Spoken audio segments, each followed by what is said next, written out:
Okay, so welcome everybody. This is Courage and Chaos. This is Dungeons and Dragons for Absolute Beginners. You all are beginners. We're on the 7th one, but started off knowing nothing about D&D. And I'm teaching D&D, and I'm talking to the camera here for those of you watching this so you can learn how to do it yourself. So all these materials, all the stuff that I do, you can download yourself through the Patreon page if you're a patron. If you're watching this video, you might be a patron already. And I invite all of you to think about becoming a DM yourself. I'm trying to make sure this is easy. You can invite all of your friends over and start D&D with a group of people and kind of get up to speed. So I really want to make sure that people are very comfortable learning. So that means please ask questions. Yes, sorry, this is a really pedantic thing. I think we're only on session 6. We're on session 6, yeah. 7. Oh, okay, you're right. It is session 6. Very good. Sorry. No worries. It doesn't change anything, but I just... No, that's fine. That's good. That's good. Yeah, so just to make sure that I'm trying to give you the best possible first experience, foundational D&D. So hopefully you're enjoying that. The immediate scene that you're in is you are in a palatial sort of opium den-like setting, which is Jop's chambers. You're behind this silver keyhole, this weird silver crack that you know how to get through. Jop obviously does, but you feel pretty safe here because you have to have this special shard around your neck in order to squeeze in and out of this weird keyhole shape. And you're surrounded by hookahs and bongs and ashtrays. Clothes are everywhere. A lot of art is up on the walls. Drawings in particular. These are all exotic-looking engineering drawings, and very comfortable sort of chairs and sofas and stuff. There's also a workroom nearby that you've checked out and rated for loot, and you've taken a look at all that stuff. And you are kind of rested up and have done some investigations. You figured out some more things about what's going on in the world. And keep in mind, you might have realized some things about what these chaos shards are good and bad for that might have you a bit rattled, interested, fascinated, and we'll zoom in on each of you in just a moment. But the other thing is just to go about, you're looking at some of the extra loot that you got as you investigated, as you're pooling together. So, Smaragd, you did so well on your investigation of those rifts in space. So you're investigating, like, what are those things that Jop was tearing holes above? Jop is here, by the way. She's bound up with those manacles. You're keeping an eye on her. We'll get to her in a second. But she's not really helping very much. She's being very sullen. But you still figured out, despite her non-cooperativity, what those rifts in space were. It's the limbo. And you got this wealth benefit because your perception is very well attuned, and now you remember what you saw inside of limbo. It had a particular kind of like color and shimmer. When you destroyed some of the demons that you killed, they turned into this weird ooze. But left behind, is just little grains that have that shimmer. Anybody else could have missed them, but you, with your high perception, started distilling them together. These are quite valuable. These are gems, essentially very tiny gems. But if you add them up, they could be, and they're very rare. So once you get a little vial full of these, you should write down as your inventory abyssal gems. They come from the abyss. So ABYSS. So abyss. The abyss is where demons come from, and these must have been integrated into their body as they grew or spawned or were made or whatever happens in the abyss with demons. This kind of got integrated in their body and it got left behind as they turned into goo. And now you've collected it. They're all these weird little multicolored, tiny little gems. Can I assume that they're the size of like sprinkles or something? Exactly, yeah, sort of like hundreds and thousands, but don't eat them. And you write them. Just get them in exactly, yeah, that's nice. Get a rack. Write 2 GP afterwards, right? So you think that anybody would probably buy them for 2 gold pieces, but if you find the right buyer, you might be able to sell them for a lot more. Now, could they be used in any way for magic or enhancement in some way? Some magic does use certain gems as a component. Those usually something specific, like a pearl worth 100 gold pieces. But you don't know. I mean, definitely mention this as you're casting magic. Also, if you sacrifice this as part of a magic spell, it might make your spell more powerful. There's all kinds of creative ways to do this sort of thing. So is that the sort of stuff that I could sacrifice whilst calling down from my, praying to my deity, and that generally could enhance a spell? Or So I generally, when I'm in very creative mode, when you're doing things with skill challenges, I say, you can just use a spell to get advantage on this roll. That's your cue to say, you can sacrifice something to get advantage. That's the kind of thing you can sacrifice and can be a really cool effect. Not necessarily in combat, because combat is very finely balanced. Sure, but out of combat, using spells more creatively, definitely so. Okay. And like I said, also, you might find a really interested buyer who's really into demons, and they might want to buy it for more than a couple of gold pieces. Okay. You activate them by chopping and then using a special applicator. Are the gems themselves also chaotic like the demons. So the demons themselves were. Yeah, well, I mention this because I think Fogram used detect as part of your investigation. You cast detect good and evil, which is very appropriate. So, yeah. So you know these things are not inherently evil. They come from a place that is defined by evil. You know, so the abyss is chaotic evil in nature, but the gems themselves don't have that vibe. They don't have a magical vibe. They just happen to come from there. So I've got limbo was chaos neutral. Limbo is pure chaos. Demons. The abyss is where you figure the demons come from. And they're chaotic evil. So they're just neutral. They have no sort of. Yeah, but like if I was to use them if I was to use them or sacrifice them in a magic spell, they're not going to make a healing spell and make it like. No, good question, because that's just the kind of thing a DM might do when trying to be sneaky, but thanks to this detect good and evil spell, again, interpreting that kind of creatively, you've been quite assured by Fogram that there's nothing wrong with using these gems. They're not inherently flat. They're clean. Good. Nice.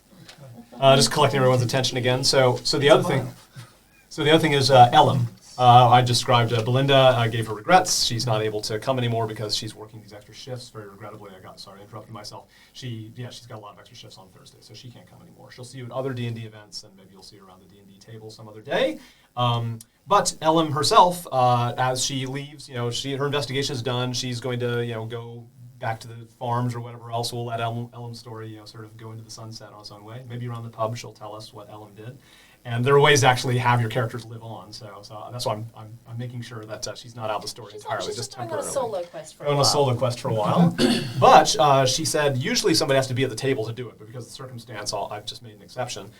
She says she'll give away her healing potion because she bought a healing potion just recently, and it's worth a lot, and I think people pooled some resources and helped out.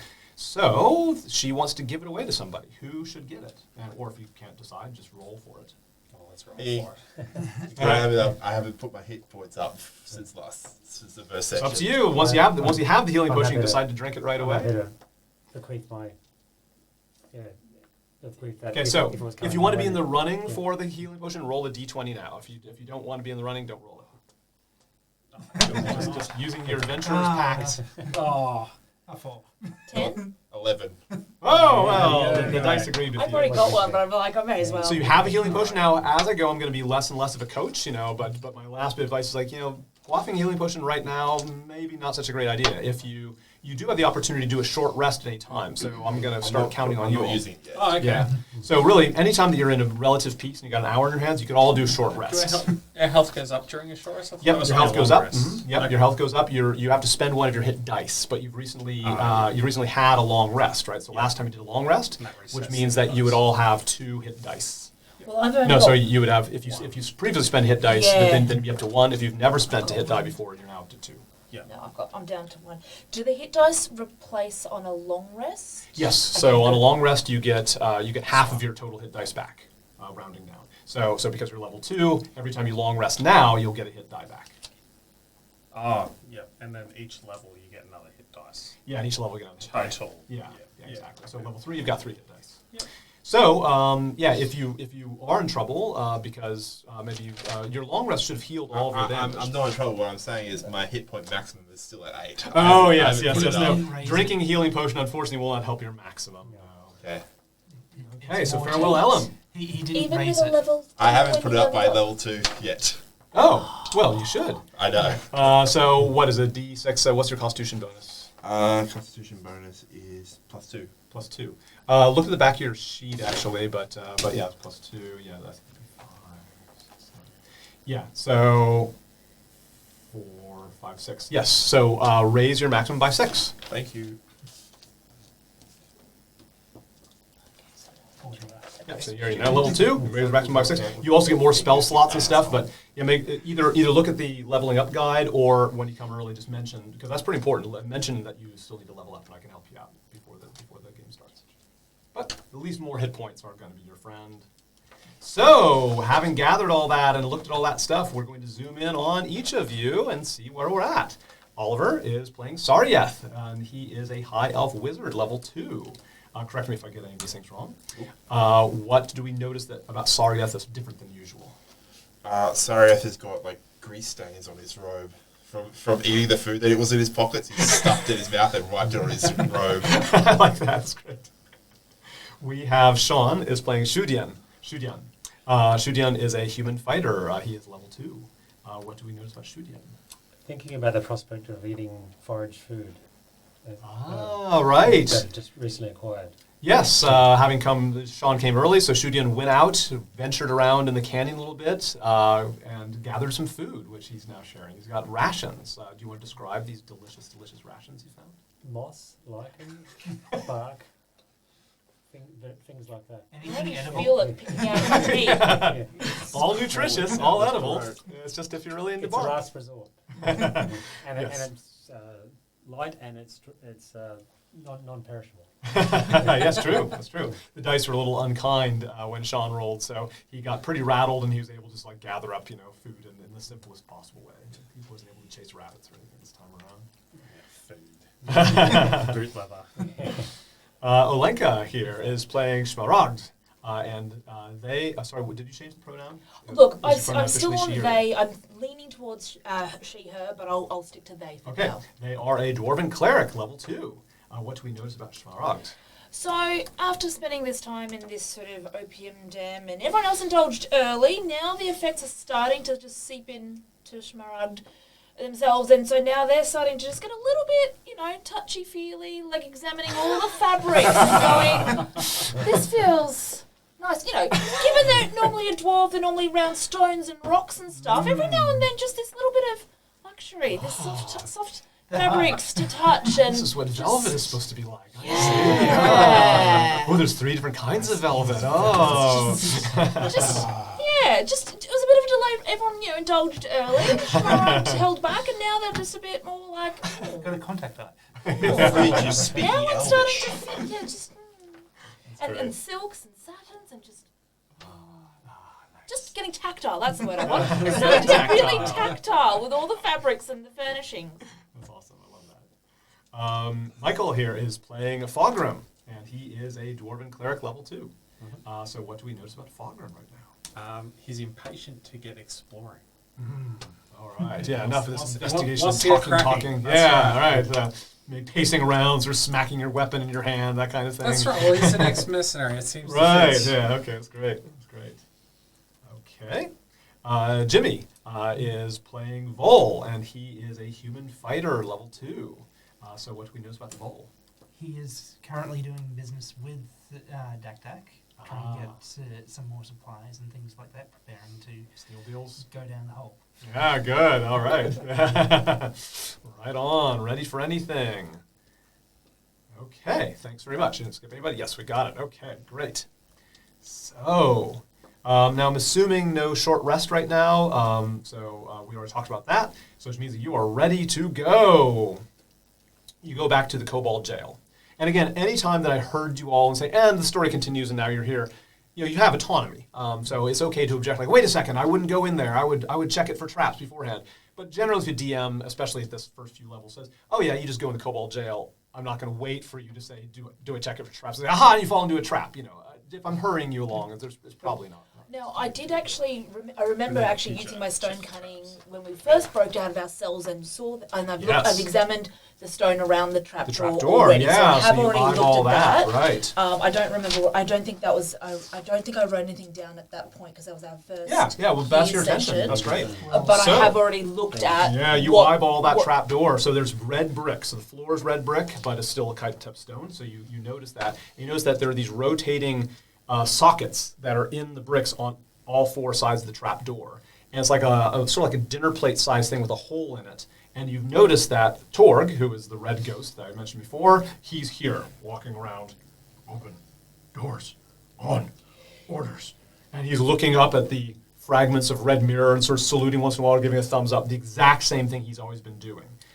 Do we know what species race Torg is? He's a dwarf.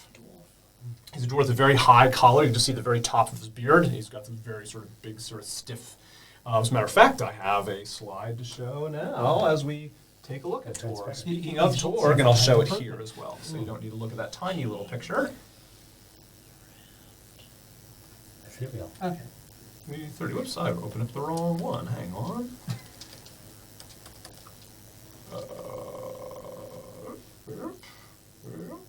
And oh no, hang on. I've lost the momentum. the wrong PowerPoint slide. Everything's lost. Okay, here we go. That wasn't me interrupting, was it? No, it was me not being ready. Saluting the red mirror, red glass. So- red glass in the corners of the room. Yeah. So up in the corner of the room, there are these metal black iron brackets that are what look like what's clutching. Now you've realized with your investigation, looking at, looked like it used to be pieces of a whole red mirror, but now just has fragments of red mirror sort of clenched in its bars. Magical security cameras. And was it's thinking reflective like a one-way- mirror would be, like a but one-way mirror, blood red. almost. But it's got a bracket on the back, so there's nothing behind it. but Yeah, it's it's kind of detached from the wall a little bit, sort of hanging out from the magical wall. one may. I'd be quite curious about those because he's paying attention to those. So So saluting the mirror, and this picture I showed you of Thogrum. be able to see through from the other side magically. Yeah, okay. Yeah. Well, he's certainly looking at it as if somebody's looking at him. Like you just tell those who have insight can see that he's sort of making eye contact with it like we would look at a security camera. It's a very good insight. So, but his head down, he's That's going around that wisdom box. for you. Yes, right. And you, with your stone cunning, take a look at that. You realize that last time when he opened up the cell doors, he temporarily turned solid, stamped down on the ground, and twisted his foot one way or the other in order to rotate that sort of dinner plate size thing. So you see it set into the stone. It's like a stone plate in the brick. And he's rotating it with sort of like a thing on his boot. And it seems like some sort of combination lock. However, when he sees you, he says again, "For the strong, treasure, power, join us." And he touches this red insignia, sort of military style insignia he has. Well, this is why you're here. You want to take him up on his offer to go down this trap door. Do you have a picture of the insignia? I don't have a picture of it, so you have to just imagine it. It generally looks a lot like what you might call like kanji. It's got a bunch of different sort of hooky sort of brush stroke type thing, almost like it's a letter in a glyph that you don't recognize, a language you don't recognize, and it's done in red and black iron and red is sort of like a lot of their motifs. But he also has a sash, that has some stuff stitched into it. Again, with these sort of glyphs that you don't recognize. In black. So they're not from a sort of a faction or a sort Not of. that you recognize. Yeah. So knowing the languages that you know and the experience you have, none of you recognize or have seen this sort of thing before. But he taps it as he talks. Mm-hmm. So he looks into each of your eyes and is sort of saying power, fortune. He's sort of reading like, how do you feel right now? Like as you're approaching this, knowing you're about to go down. How much do you like power and treasure? What are you feeling in your soul? Is he sort of looking into your soul like, are you ready? You feel like he's sort of challenged, like you're really ready to do this. What is your attitude as characters right now about going down? Why do you want to do this? Inquisitive. Find out the link.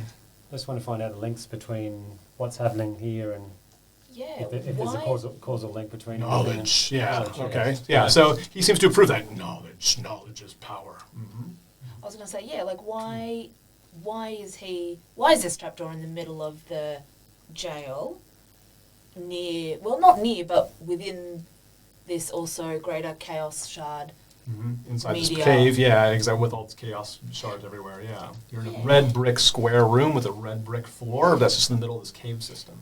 I also want to know why he was so against us, trading and siding with the kobolds. Very good. So you remember, last time you saw Torg, he basically made the machines come to life, and he was extremely angry. He shows no sign of that. But now you're trying to pick this up, but you've seen Torg do this before. His mind seems to just go back to this default, and he doesn't seem to be angry at you anymore.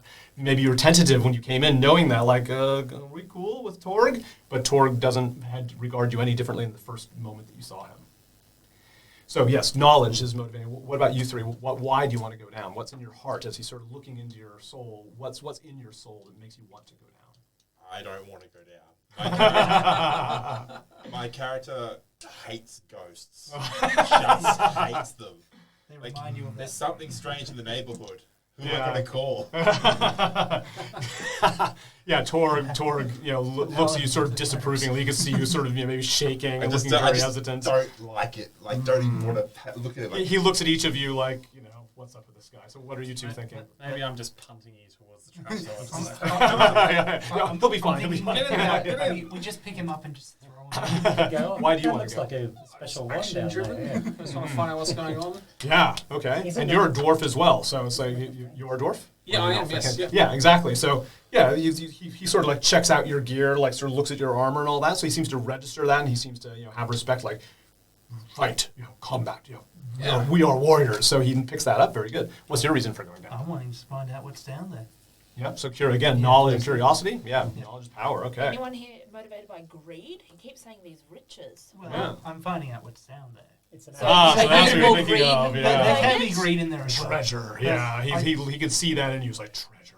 But So. can we have a look at the dial that he's turning with his... Yeah, so having looked at all of you, at least 4 out of 5, he's convinced that you all really want to go down. That's good enough for him. And he starts operating those rotating plates. And he does it in sort of a longer sequence. If you ever want to retroact this, I won't write down a combination because it's something for you to write down. But if later on you say, oh, I'm going to try to memorize what he's doing, we'll do a retroactive intelligence check later on if you can remember it, or make you figure it out by trial and error. But he steps around and operates these rotating plates around the door, and you know that this must be harnessed to a mechanism. It doesn't seem magical. So your stone cunning tells you that it's actually like twisting bolts and gears sort of underneath it. And as he does that, there's a where the trap door sort of loosened. Obviously, some sort of bolt has been pulled aside because it kind of lifts up slightly. The spring into the wood sort of makes it rise. And he just looks into all of your eyes and steps back and just points towards it. And it's up to you all to open this trap door and go down. Sometimes if I'm really trying to make you nervous, say, okay, well, who's standing exactly where when you open the trap door? Again, if the DM is sort of moving you through, it probably won't be that important that one of you opens the trap door. Probably all of you are standing around. Again, if one says, no, I'm on the other side of the room, as you start edging away, Thogmor is like, he sort of looks at you very disapprovingly. So maybe he sort of steps in front of you. So as you all open the door, you take a look down. It's totally dark down there. And there's a suction as you pull it up. It's sort of like it was sealed quite tightly, like an air suction. And as it does, this cold air and mist comes up from it, like fog, So up and out out. rather than in. Okay. Yeah, up and out. So as it sort of pulls, it sort of sucks the air up, sucks up this wave of cold air around your feet, and this cold mist, sort of fog, instantly forms around there. Those of you who have very good perception, you also hear this whistling noise, sort of from the south wall, like this jail's got 4 walls. And it's just brick in every direction. You hear this weird sort of like wind rushing whistling noise, which is strange, but you're not paying much attention to that. This is one of the things that DMs might just mention, and maybe you'll remember it later on. You think it maybe came from one of the jail cells, but you're paying attention to what's happening here. It's only happened for a second. Is any of our metal weaponry or armor being attracted to the door at all? No. Okay, I'm just No, yeah, you sort of noticed that, yeah. Okay. Yeah. Since I'm not looking at the trapdoor and the ghost, Yeah. can I roll to see if I was looking at the whistling from the jail cells? Oh, yeah, sure. I'd say so. You've established that. No. Okay, yeah. So you try to locate. Yeah, but Scouring you're clear the that happened for only a second, and a whistling sound kind of came from one of the southern jail cells, but you can't see anything in there that could have made that whistle. It sounded like rushing air. Is all I can say. Yeah, it was Oh, great. It came up as 3. Okay. I'm thinking a one, a piece You of said dirt gets that knocked into it's his eyes. dark No, down it's in the scary. trapdoor. Yeah. How big is it? Is it something that is like going to be very steep stairs, almost a ladder, or does it open up? Yeah, sort it's of, total. As you look down there, it's like, well, okay, what's even down there? It's totally dark, right? And this mist is sort of the way it's maybe like a meter on a side, so any of you can go I down was going there. to say, as dwarves, we already Yeah, as have dwarves, right? Exactly. dark vision. So dark vision is good for seeing in the dark. The mist is sort of temporarily there's this layer of mist that sort of forms, and the problem is that you can't see through mist just because you have dark vision. However, after a little while, the mist settles down, and you can see there. Those of you who look down, you see that there's another brick floor about 15 feet down. Another brick floor. So it seems like there's another brick room. 5 meters. meters. Yeah. Does dark vision get affected if someone puts a light down there? Or They would, They- but they don't but get as blinded you look or down, so you all see first, though you dwarves, you people with dark vision at first, are looking, and those mist clears. You can see that there's brick down there. It's totally dark. The mist is cleared. You see a chain, like a black chain, sort of looping around, and you can't really see what's in the room, but you can tell there's an extensive room down there as you sort of go in parallax. However, those of you who don't have dark vision now can see because the bricks themselves start glowing a dull red down there, like red light starts emanating from the bricks themselves, very dim light. From So that now stone everybody floor? can see from that brick floor, yes. As you're all looking down, Torg, also sort of looking down, and those of you who have good insight, you just see there's a great tragic look on his face as he sighs and he says, "Eberk, what happened to you? I have waited for centuries to know." As he's staring down there, having said that. All you can see now is a bit of that chain on the floor. You can see it's very cold down there. Maybe there's some frost on those bricks and a dim red glow. One of you is just going to have to climb down there to see more. Who's it going to be? Are we taking Chop Chop with us? Yes, Chop Chop is with you. Oh, that's right. So as we zoomed in, I try to cover followers. So we do have a follower with some of you, and that follower is Chop Chop. She's like, "Yeah, I'm following. You just leave me here. I'm fine. I got manacles on." But she's you're basically forcing her to come along. You're keeping an eye on her all the time. I've rolled, kind of how good you are at keeping an eye on her. So that'll determine what she can get away with. But as it is, she's like, I don't like going down there, but okay, if I have to go down there, I will. So you are taking her along by default. She's always going to be in the background, so she's not really good as a resource. And good point, though. And how is the dwarf finding this one? I can't remember names for the life of me. Torg? The one that Torg. Yeah. Yeah, Torg doesn't really do anything in particular. He's now upset about Eberk. Eberk, he's talking about Eberk down there. I go first. All right, so what do you do? Do you just jump down? Do you lower yourself? Or do you, somehow, meters what do is you a do? hell of a 5 drop. meters is kind of far, so I think I've got a rope. Remember, we're only I little. do have a rope. Yes. Yeah, I've got 50 feet. Yeah, you of can. rope, so You think that if you grab by your hands and sort of hung and then let go, then it probably wouldn't hurt you because. is it possible to get back out of the trapdoor without using something? You can't see anything down there with any sign. But you've got night vision. You've got dark vision as well, don't you? Yeah, but Yeah. For the strong. So as you're all talking, Torg is growing impatient. Put it round. all right, you. whatever. I just dropped down. Put it- Let's go for it. I was going to say, put it around you. I'll lower you down. Just, It's 5 just meters jump. here, but Yeah, I just lowered we're only little. myself down to a dead We're hang only and then close just to drop. the- Okay, all Close to right. the ground. Yeah, you're starting to get your rope out. You're like, nah. Okay, I'm going to show Torg I'm strong. You Yeah, sort of we'll land say and you it's jump and you lower down. 4-minute drop. no, we can't do that. As you sort of swing down, you fancy get legs. close. You're just starting to let go when you realize that chain that's laying on the floor. It looks kind of sharp. You're like, oh, maybe I shouldn't. But it's a little bit too late as you drop down. You didn't really mention the chain in particular, so do a quick dexterity check. You decide, like, I'm going to try to avoid landing on this chain because now that I've seen it looks a little sharp, but So it's it's really too a late. D20. D20 plus your dexterity saving throw. So it's a little box. That little box that says saving throws. This might be different. No, You it's- go. Oh, 4. 4. Sorry. You land, and you can tell the chain is like made Tried of. to warn you, mate. It's like black iron. It's made of like razor blades. Every link in the chain is like a blade. It cuts into your armor a little bit, and it jerks back. So it doesn't cut and damage you yet. But the chain itself suddenly moves. You just look around, you realize there's chains all over this room lying on the floor, and this one is snaking around attached to the wall, and it jerks out on its own. It's not like it goes tense. It's like the whole thing sort of moves like a snake. It knocks you down prone, and it hovers up above you for a second. Like it just hovers above your head, and then it slowly lowers itself down. Cool. You take a look around this room. This dim light in your dark vision tells you this room is the exact same dimensions as the one up above. It's about 30 feet by 30 feet. I have to use feet. You can translate, but don't worry That's about okay. it. I can't pause for translation. No, I just can't picture the size. So it's the same kind of size of brick room. There is one exit from this room. It is on one of the walls. There is an iron door, and it's wrapped up in the same kind of chain, like a big crisscross of a real sort of symmetrical crisscross of black chains over that door. You look around. There is a mosaic on one wall. It's all red brick, but one of the walls is set with this beautiful, very artistically done mosaic. It looks like a man and some people sitting in front of a fireplace. You have to look at it more carefully, but it's art over there. There's a counter on one of the walls, like a brick countertop, and it's got a bunch of like little objects all over it. But just at a glance, this is only happening in a couple seconds. You don't see any dangers. I usually mention if something's threatening. The chain definitely scared you. There's little bits of like clothes and blood splatters and bits of bone and teeth and stuff around in this room. This room is not clean, but there's no enemy. Meanwhile, up there, Torg is like, he's looking at each of you, for the strong. And so he's urging each of you to go down. Okay. next down. Okay, you go down. Now that you know about the chain's whipped itself out of the way, you're able to lower yourself down. You can drop. You can drop a little bit less than 10 feet. So as long as you're dropping less than 10 feet, there's no way to take damage. If you drop 10 feet or more, you do take some damage. But yeah, you've judged it properly.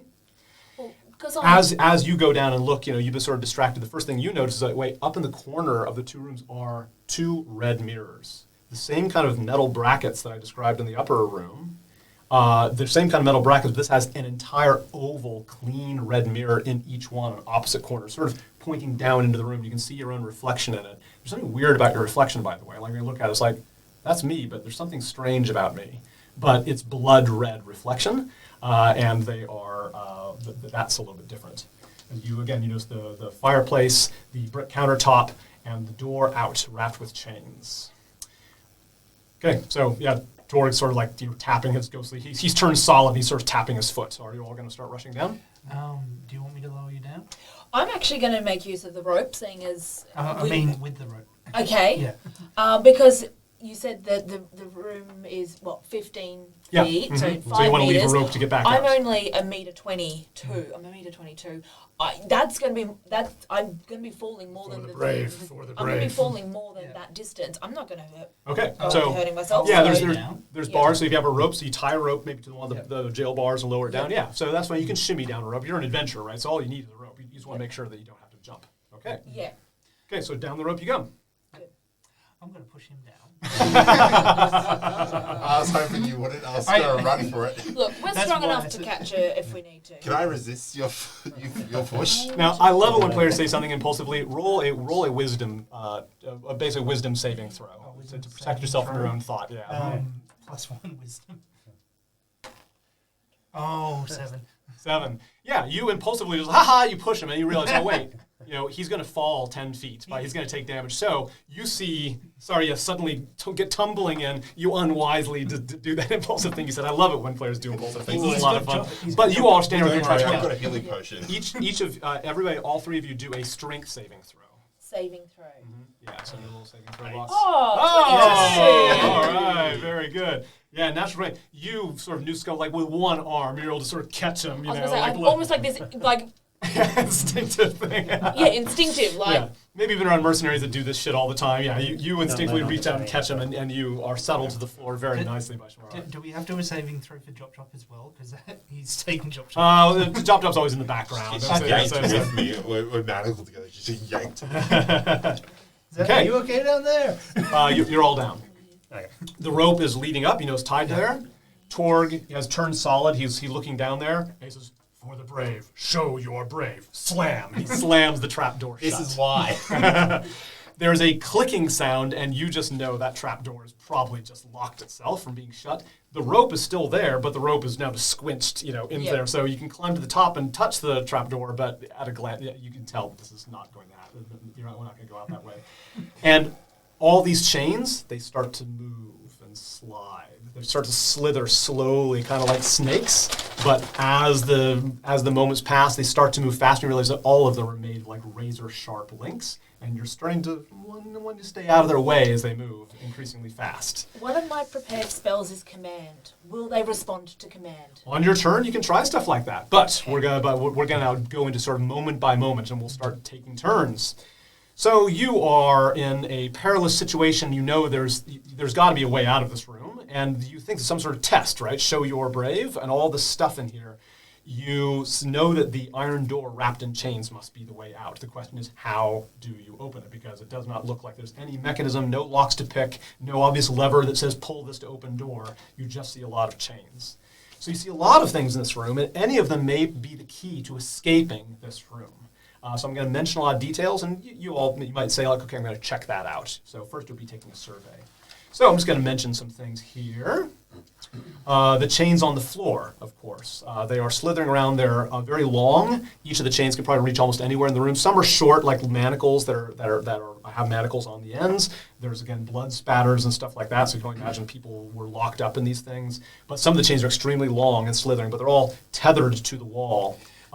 Maybe even going into little holes in the bricks. Sorry, do they all have manacles on the No, ends? some are just chains with nothing on the end. Some have manacles and some don't, yeah. But they all look sharp. those red mirrors, you feel watched by the red mirrors. You just get this weird sense like you're being watched as you look at yourself in the red mirrors. That's notable. That brick countertop has a lot of stuff. You see some papers, you see some little bottles, you see some little tiny metal instruments, you see you see a brush and some jars of liquid, all covered with frost. The mosaic itself is really notable. It really stands out that it's a piece of art. And it shows a man sitting in a chair, and there's two servants that are, if you look at it closely, like these servants, they're sort of like furniture and they're sort of like servants. You can't really quite tell what's going on there. You have to look at it more carefully. But he's a very satisfied looking man in a red robe sitting in front of a fire with some wine and stuff, looking out at you in this mosaic, and takes up a large place. And there's a beautiful, merry fireplace, which really contrasts. This room is very cold, extremely cold. Like you wouldn't be able to have a relaxing rest here for sure. If you stayed here, you'd probably eventually start dying because it's that cold. It's hostile. There's little bits of signs of violence here in this room, like say smears of blood, bits of clothes, bits of even flesh that seem to be frozen to the thing itself. And then there's the door itself, a symmetrical pattern of chains crisscrossing over it, but with no apparent lock or way in. It's just an iron door that is in one of the walls. So these are all things that might be clues to this puzzle on how you try to escape this room. While you solve this puzzle, there's dangers threatening you, so you don't have all the time in the world. These chains are slithering around. We're going to represent these by that quick combat thing that we've done before, where it's just a very simple way with saving throws to sort of have a risk of taking damage, and you decide how much risk you want to take. And so I'll be doing that in a moment. Unlike the other quick combat, you don't have the option to get rid of the chains. Like you can't really attack or hold on to the chains. They seem rather implacable. So mostly you're just deciding who is risking the damage. So I'm going to write down the number of PCs that we have here, and we have 8 chips. 1, 2, 3, 4. 1, 2, 3, 4. The colors don't matter. So these represent the number of dangers, the chains, right? The more chips you take, the more danger you're in. It's the number of saving throws you'll have to make. And if you don't make your saving throw, it'll damage you. They're moving in an interesting way. They're moving faster and lashing at you. If you take a chip, you're stopping the chain by basically luring the chain to strike and then getting out of the way, because they seem to be sort of like sensitive to where you are. To know how to get out of the way of the chains at the last moment, you actually need to figure out its pattern, because they're moving these interesting, what we call like sine waves, interesting sort of loops and sine waves, and a very weird kind of math, but it seems very logical and a very complex math behind it. So it's going to be an intelligence saving throw to figure out where the chains are going to go first. So by taking a chip, you're getting the chain to orient towards you, and then you're reading its pattern to know where to be, that when it lashes, you're going to be somewhere else. So intelligence is the saving throw you will make. I also have a secret whammy that I write down here. Well, I don't have a piece of paper for that. I do have a piece of paper. This is something that I like to do is, so you don't blame me, there's something about this room that is a gotcha that might give you a bit more grief if you violate some rule. And it's usually logical based on what I've said, but you might not realize until too late. So I've got a secret whammy that's waiting to be revealed about something in this room. We're going to randomly decide to go clockwise or counterclockwise. Odd means we'll start over there. Even, so we'll start with you and go around. So we'll keep going around the table for the following when we do that thing. So this time around, all of you are going to take actions to solve this puzzle. Like I said, you don't have options to really attack the chains or stop the chains like classic and quick combat, unlike that. So you're all going to do your part to figure this out. The move is when you do this, you'll each have a turn to try to figure something out or maybe operate something in the room that your goal is to get through that door. Now, each of you slide a chip towards your edge of the mat. The more chips you have, the more danger you're in. Remember, it's an intelligence saving throw, but also remember, hit points, right? Don't just put them over No, there. please do not give chips to other people. Push them all in. Stop giving chips to other people. That's not allowed. Pull chips towards you. I'll take 2. You can take 2 as well. Yeah. And you can move the mat around itself if you need access. And all of them has to be divided. Okay. And everybody has to take at least one, unless you're really about to die. Yeah, get tanks. Remember, if you've got a lot of hit points, this is your opportunity to take more, because you simply have more hit points to give. And you'll be able to this might happen more than once. They might change your mind later on. Okay. All right. Intelligence. You all done? Good. Okay. Yeah. Okay, so first round is all of you with monster chips. So we'll do this one at a time. So all of you have at least one chip in front of you. Roll an intelligence saving throw. Oh no! 15. Okay. The number you have to reach in this is 13. Yes! So Ow. if you got a, Look, I'm sorry, I got a 1. I know the so damage are bad. if your total is 13 or higher, you take no damage. Otherwise, you take 2 points of damage. Do I get extra because I did so badly? No, I did a No, one? that's okay. No, Okay. we simplify this as much as possible. Okay, nice. So 2 points. Yep, 2 points of damage. That's And now push one to Oh, from each, by the way? No, there's one at a time. So now push one of your chips into the middle of the mat. So you've done one saving throw, push one of your chips in the middle. If you still have a chip in, at least one chip in front of you, do another saving throw. Total. No. Nope. Then you take another Oh, good. 2 points of damage and push your chips in the middle of the mat. If you still did still got one. Did you do a save? I had no change. Oh, that's your character token. Yeah. You can move your character token off. Okay, fine. Okay, great. And we still have one left. Okay, but you're very intelligent. Yes, you're doing pretty well. I see the Matrix. Yes, right. You have another intelligence saving throw to do. Go ahead. For your last chip. Oh, 15. Oh, great. Push your chip into the mat after doing a saving throw. No damage for you. Very good. Oh, we've got a new kind of tank here. All right. Now, all of you are puzzle solvers, so all of you do this move, and we'll go around the same clockwise motion, or from counterclockwise motion. First phase is just to explore the room until you just get some clues. So basically find some detail about the room that you're interested in. Say, I want to check out this one thing in the room. Anything I've mentioned is something you might dig into, and then I might tell you a little bit more about what you discover. Starting with you, what is a thing in the room that you want to take a closer look at to see what might be a clue? I'm interested in the bench. The bench, very good. Okay. Is it on the same side as the door? Is the door? They're all on different sides of the room, yeah. So the door, the mosaic, and the bench are all on different sides of the room. So the bench itself has a few things, so pick one of these. There is a pile of papers. There is a bottle of what looks like liquid with a brush next to it. There's a bunch of little needles of something, like little sharp things with small bottles next to it. Above the bench is a line of black glyphs. They're the same kind of glyphs that you saw on tour. They're sort of like, they're made of these sort of hooky calligraphic sort of things, but they're in black, letters above the bench itself. Which of those things do you want to check out? The brush and the paint. Okay, great. So you see that it's a brush. It's a bit like an old-fashioned shaving brush. It's like a little stubby sort of brush. It's frozen solid. And it seems to be covered with some sort of liquid that's frozen onto it. The jar itself is, you can pull the lid off. The jar itself seems to have a kind of a greenish, a somewhat clear greenish yellow goop inside of it, but the goop is frozen solid. You can see that it sort of matches, like the brush has got that goop on it as well, but it's all frozen. So that is something that you've taken a look at. Now, what you do with it, you might later on, you might decide your thing or something else that you hear. You'll do more with it, but for now, you're just observing. That was some information you got. Good job. What do you take a look at in the room? I'm looking at that mural. Okay. Yes. My investigation. Yeah. All right. So you take a look at the mural, and first, what does it look like? It is a man, I think, a human man. Sitting in an opulent chair in front of a fireplace. The fireplace is sort of flat and sort of facing towards you as well. And he's glowing with the flames, looking very satisfied with himself. He has got his feet up on what at first sort of reads as like up on an ottoman, but the ottoman is actually a woman on her hands and knees with her back flat. She's like shaping herself like an ottoman, and she's in a red silk gown. He's got tattoos on his hands and arms, and some of his neck, like black tattoos, which again have that sort of glyph-like appearance.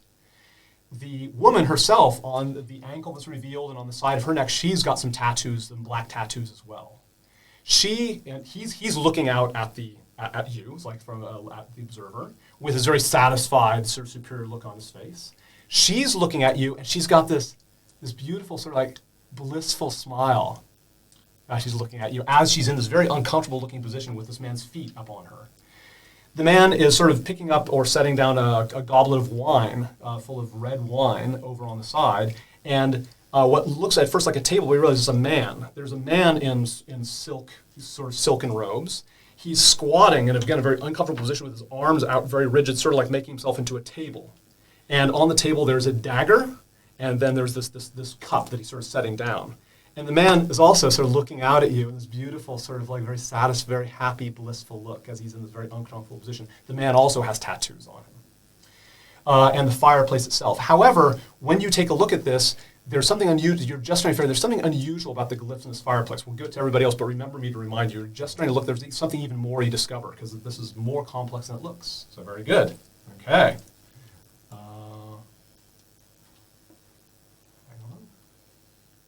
Yeah. So you think you're onto something, but everybody should keep checking out other things in the room. So what are you going to check out? I want to check out the iron door. Okay. So checking out the iron door, you see that's extremely cold. Like the coldness from this room, you realize is coming from that iron door. And you even if you just barely touch it, like it's like touching dry ice. You know, it looks like it would be actually damaging to touch. It's covered with frost as your breath goes onto it. The chains are crisscrossed all over it, and the chains, all these chains really, they're kind of sunken into the, like there's places where the bricks are just missing, and like the chains going to like little tunnels in the brick, you know, where the bricks are missing, going deep into it, and they're coming out in several different places. At a glance, you can see that the chains are very sharp. They're the same type of the chains that are around, but there's no obvious sort of mechanism or lock or anything like that. But you can sort of tell that the cold emanating from it, there's a slight sort of whistling of wind on the other side of this door. What do you check out? Can you just run me through what was on the bench again one more time? Yeah, there's a pile of papers that hasn't been checked out yet. Pile of papers. There's also a bunch of look like needles with some bottles next to them, and there's that line of glyphs above the bench. Can I check out the needle and the bottles, please? Yeah. So the needles they've all got like a little knob or handle at the end, and they're very sort of long and thin. The end of the needles are coated with either black or red. It seems like there's some sort of black or red ink you notice has been at the end of these needles all sitting there. And the little bottles next to it seem to match because the bottles themselves also have different colors of ink, like black ink and red ink in there. All the liquid in there must be frozen. You can tell that's sort of frosty. So you're carefully looking at that, and you can just see these. You see the nature of these needles and the nature of that ink. What do you observe? I would like to look at the mirror oval Yeah. in the corners there. You said there was something Sure. slightly off about the reflection. Yeah, that's right. So yeah, you look at yourself in the mirror. What is your alignment? What would you consider your alignment to be? Are you good? Are you neutral? Neutral. And are you more on the lawful side or the chaotic side? Lawful. Okay, the lawful side. So you look at yourself, and your expression looks different. You sort of do insight on yourself. You look quite happy with yourself, and you look quite rich. Like you tell, like your clothes are much nicer. You tell you've got jewelry or you've got equipment that is expensive looking. Your hair, your skin, you look quite healthy. You have a bit of a cruel look in your eye. Like you're not sure if you like yourself, but also maybe from a neutral point of view, it's like you kind of wish that you could be that person. You look like a much more successful and confident version of yourself as you look in this mirror. However, when you raise your arm, that reflection raises arms exactly like a reflection, except there's something about your expression, a little details about your clothes that are different. As you look around at different people they all look a little bit different, in their reflections. They'd have to look at themselves in the mirror to tell, but you just sort of you can tell that difference. And you can also see, everything in the room is reflected as well. But other than that, it seems to be just a mirror. Okay. You, by this time now, have looked more carefully at this mosaic. You are good at Arcana. Arcana is one of your skills? Absolutely. Yeah. So, you've sort of, I think there's a bit of a magic to this thing itself. It's not just a typical mural. So, first of all, you kind of feel, you can tell, like, this wall is not solid. Like, with magic, you can kind of tell magical resonance, the weave it's called. You can tell there's a hollow behind this wall. And as you go around, you see that the fireplace itself, there's like a hollow behind this mosaic of a fireplace. The rest of the wall is quite solid. Okay, that's unusual. You can sort of tell maybe if you tap it, but you're not really good at perception. This is your magic sense. They tell there's something there. And you notice there's these very fine sort of threads and very fine faint runes that are built into all of the different tiles and bricks all around this scene. Like they're either on the people or on the furniture or hanging in the air. You're still getting a handle for these things. And you think there's some sort of magical connection, like there's these runes and they're all threaded together and they all seem to connect back to this hollow. So you think that, and you pulse a little bit of magical energy and you see they activate. So very well done. You think you found one key to this room. This thing seems to be a control panel of some sort, what you guess. So you think you start you start putting magic into different sort of bricks and tiles, and you can get it faintly to glow, like a rune faintly glows. and you can tell it's connecting to that hollow. Like, well, maybe this thing opens up, or maybe there's a way to get behind this picture of the fireplace. And you touch another rune, and then that lights up. And then you touch another rune, and then the first two go dark. Okay, that one's lit. Then you touch this one, and then this one goes dark.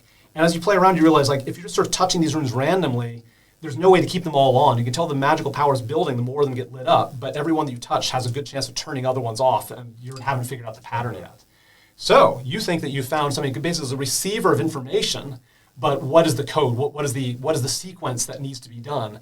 You're not seeing in the mosaic itself. Maybe there's other things in this room that give a clue as to which runes you're supposed to light up, or which parts of the mosaic are important, right? You're not sure if it's the runes themselves, or if it's the mosaics themselves, what the subject of the mosaics, where they appear. So there must be some way to manipulate them to make them open up this wall. So we're going to move into phase 2, but not before we all take some chips, because as you've done that, the chains have been moving around, and you have only a second of peace. I'm only going to take one this time. Okay, give me more. Oh, give me one more. I'm not that, Give me I'm not one switched more. on. Yeah. Okay. This time we're going to go around the opposite No, direction, so we're going to start reversing the direction. Yeah, but you, Wait till the very No, good. it's Hold okay, on. I'm just short. Are they all allocated? Okay. Yep. So based on how many hit points you have, how good your saving throw is.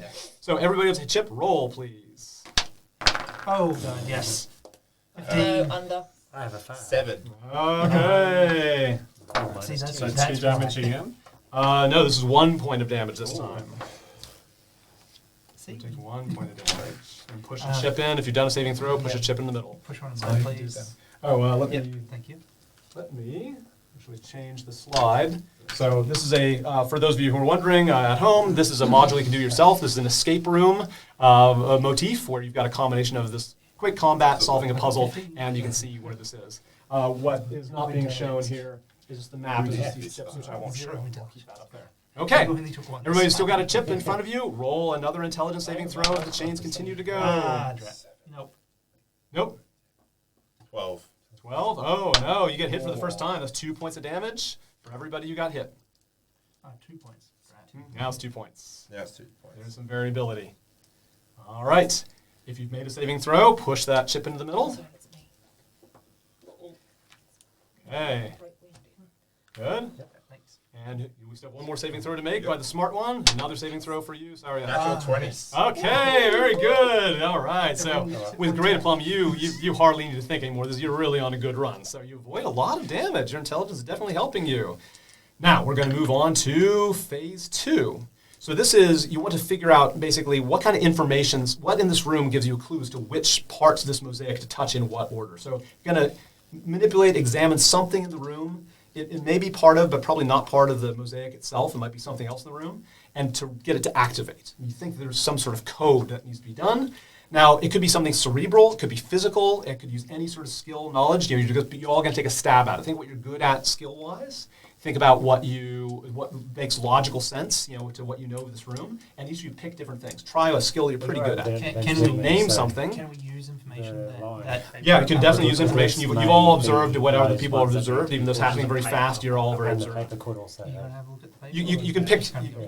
It's okay if you both pick the same thing as long as you use a different skill. So if you pick the same object, just make sure you use different skills. So you're trying to really figure out all those Let's things. go push buttons and play bop it If you're going with to the do that, walls. that's fine. No, I guess I I'd think go I with know perception. what to do, but I don't know if the paper might be something to do with it as well. I can go look at the paper Yeah, with okay. investigation and someone. Okay, yeah, just talk about yourself and making note. Play pop it. I want to use perception and see if I can work out the pattern that the chains are doing. If they're reaching out for us, are they actually reaching out as if they're reaching for the mosaic in the right order? So in the terms of chains are the- doing it rather than Yeah, like Yeah. is this chain sort of the first one and so that should go there, and then that chain's saying the second one, and that one's the third, fourth, fifth, sixth. Sounds plausible. So I want to use perception Yeah. because it's probably the better of my skills that I have, or insight. Perception or insight, it's the same value, but that's what if these chains are sinusoidal and actually there is some sort of pattern to them, we just can't see. Well, I want to see if I can either perceive If or you could look at the papers, then I'll look at insight. Yeah. Yeah. Okay, great. Who's doing what? So what each of you will do is I'll do a behalf on your roll. So I'll do a roll on your behalf back here, but tell me the skill that you're using. So in any order, does it? Well, Can I use actually, my no. dis- We'll do it in this clockwise. Can I use my divination to affect that roll? Yes, you can. 10. Okay, so I'll make sure your roll is 10. Remind me of that when I get to you, because I'll roll on your behalf in a moment. Nice. You realize that he could have So rolled weird. that. So starting with you, what is a thing in the room that you're going to check out, and what are you trying to do with it? So I want to use perception. I'm not quite sure the difference between insight and perception, but Yeah, they're both perception is +3. details, like smells, sights, and sounds. Okay. Insight is when you're reading a person, their intention, their mental Good. state. Perception then. I want to use perception and just watch and see if I can look at these chains and see if they have a pattern to them, if they are reaching in an order, either to show what order we should be pushing these glyphs are, Yeah. either on the mosaic or above the bench. Okay, great. So what is your perception bonus? +3. Okay, so I will roll on your behalf because I've got Okay. some secret squirrel stuff to do. Whenever I roll, don't worry about giving yourself advantage yet. Just to be honest, it's not a big deal right now. But if you think there's something that you know about the room that I should add 1 to my rolls, or anything I should juice this roll up, any fact about yourself or the room that I should account for? When I Well, make we this do roll? already know that there is some sort of sinusoidal. There seems to be some sort of sinusoidal Good. pattern. So Yeah, I'll there, give you a there bonus is to that. a pattern. Yeah, you're to picking them. again. So you pick up a fact that I mentioned, using it back on it. That's very great. So good. Okay, I've got that. Okay, you're spending your time after dodging the chains, making his perception about trying to read those sine waves. Okay, I'll tell after I hear from everybody. I'll see who's found the answer, if any. I will also use my perception skill, and I'm going to try and investigate the row of glyphs that are above. Sure. Above the bench to see what. Yeah. Is there a connection between what they are and the pattern of glyphs? Good. Okay, so you're using perception skill. Yeah. What is your bonus? 3. 13. Okay. Yeah. Plus 3. plus 3. 3. Yeah. Sorry. Yeah, that's great. And is there anything about the world, about yourself, that should give you a little bit of extra juice on this? Arcana. Sorry. You have Arcana or? No, just perception. So using a perception, is there anything this is where you can try to get me to add 1 to this roll that I just made by, world fact, something about your character, about the world, but just how. Well, Magic. I have a suspicion that something to do with the colour of the what's in the vials and things Yeah. like that has something to do with Yeah, what we're trying to do, and that's Yeah, what sure. I'm trying to investigate. Yep. Okay. Hang on. Don't know if that counts for anything. Maybe I can use my medicine skill on that. Okay. Well, 1 skill at a time. That's all right. Okay. I have done a roll there. All right. All right. So you're trying to perceive all that, comparing those colors and looking at those glyphs very carefully. What next to you? What are you gonna do? Okay. Vol. No one's actually looked at this part yet, but I want, going with everyone else, I want to use my perception, but Sure. to look at the blood and debris that the chains that have intertwined the chains before before we got in there. Yeah. So there might be stuff, clothing, stuff like that. There Yeah, might be yeah. rags that we haven't really looked at yet. So see if Okay. there's anything in there. See if All there's right. clues that way. What is your perception bonus? Perception bonus is +3. Okay, that's great.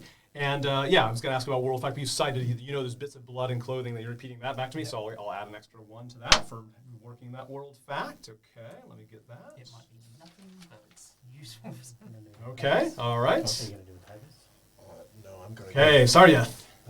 I'm going to go for the mirrors that showed what looked like good Yep. and evil. And Yep, I'm going yep. to try and use my religion Yeah. to just I don't know, take a deep look into it about myself. Yeah. Exactly.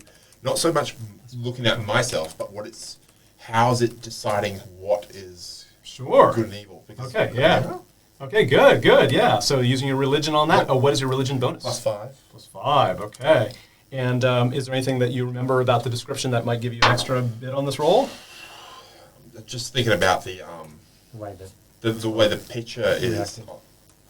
on the wall, the mosaic, and how Yeah. the guy and just how creepy the smiles look, and how it just felt real unsettling to look Okay, at. right, okay. Very Just feels like that good. guy's not trustworthy. All right, and I've rolled on your behalf. That's good. Shudian. I look at the stack of papers. I'm in that area and Yeah. using perception, of course. Okay, yep, perception. And possibly the position of privilege, being well read and reading a lot of historical things, and hopefully there's some sort of knowledge that I picked up. Yeah, you could use history if history is better than perception. That'd be something you could use instead of perception, because that might position of privilege might match with that. I'm not sure which is a better one. +2.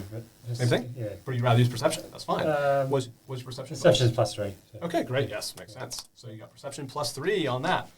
And anything I've mentioned about position of privilege, I'll add 1 for that. That's very good. Okay.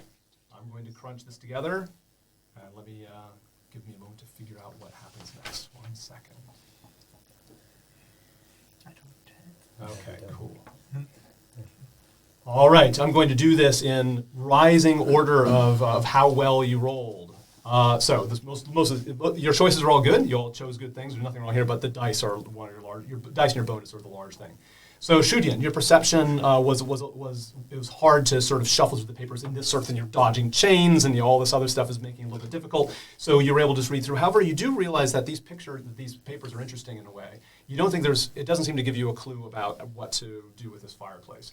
But they're actually worth noting in a couple ways. One is when you pick up the papers as you move it, there's always a chain nearby that starts to sort of hover.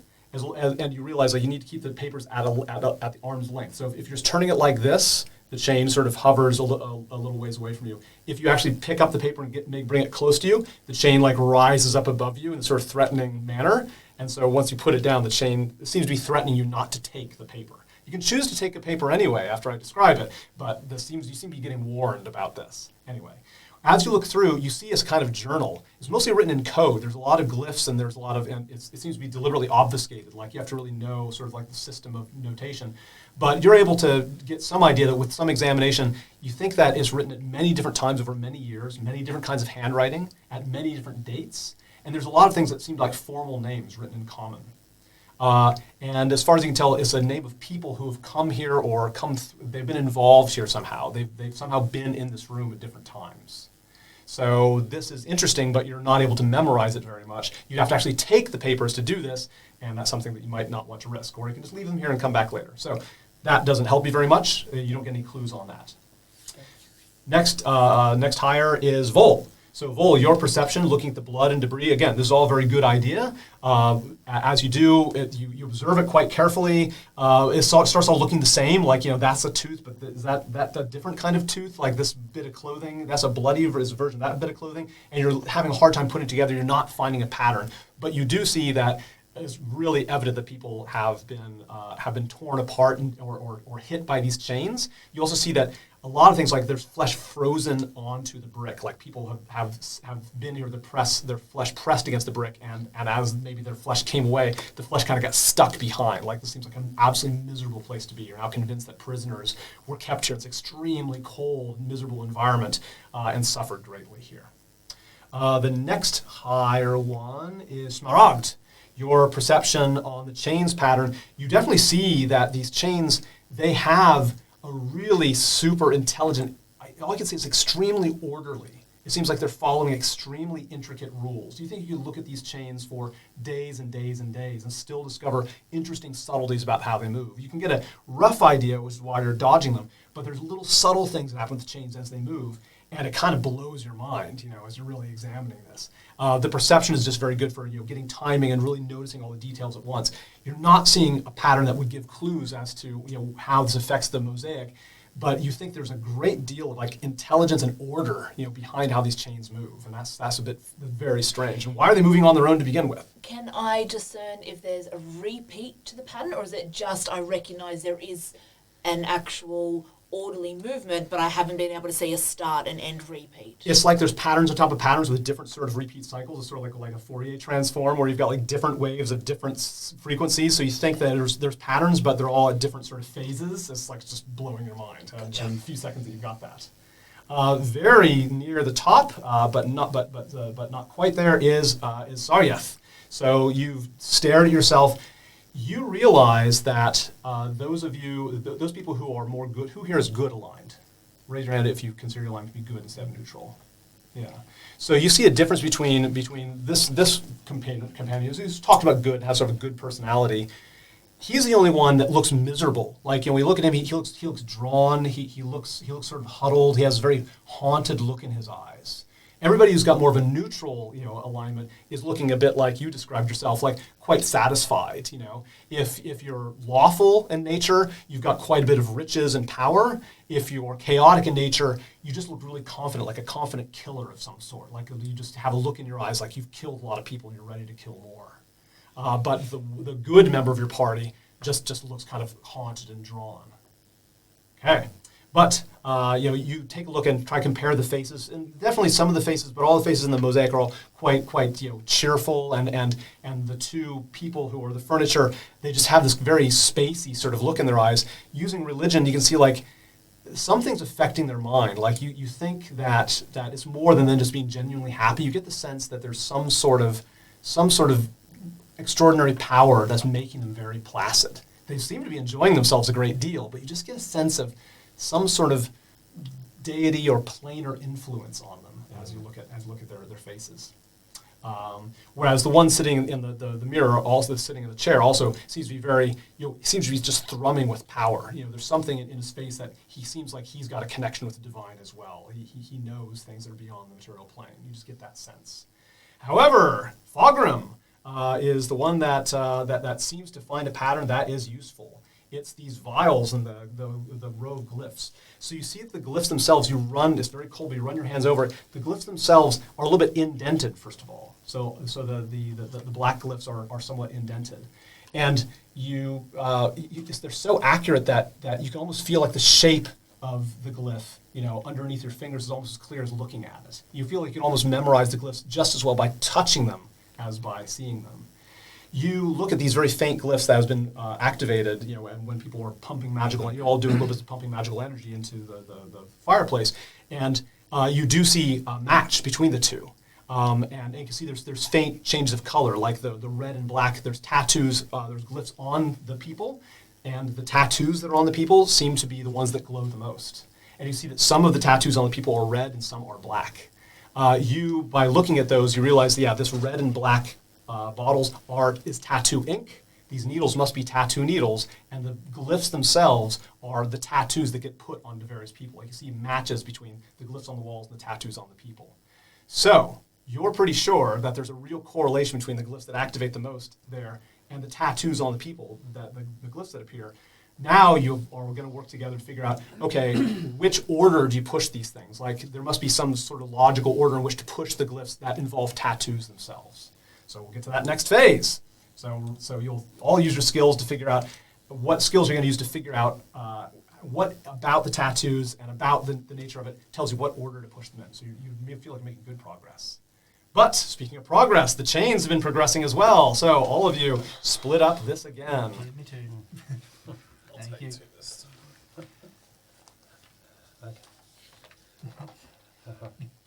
Okay, so everybody's got yours. Everybody's taking the chips. You're all satisfied with the chips in front of you. Okay, so if you got one chip, roll intelligence. Oh, yes. 18. Oh, man, no. 19. Okay. How's everybody doing on hit points, by the way? Keep in mind that you do have opportunity to heal each other at different things if you have powers and stuff. I'm good for now, but I am taking damage. Okay, all right. How much damage is this for? 2 damage. What's the hit? Hit points. A DC? The DC is 13. Okay. So if you got a 13 or higher, you take nothing. You're fine. Push a chip in. Push mine back.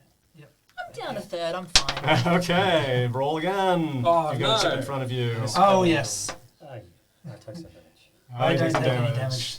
Thank Okay, 2 points of damage again. Who still has a chip in front of them?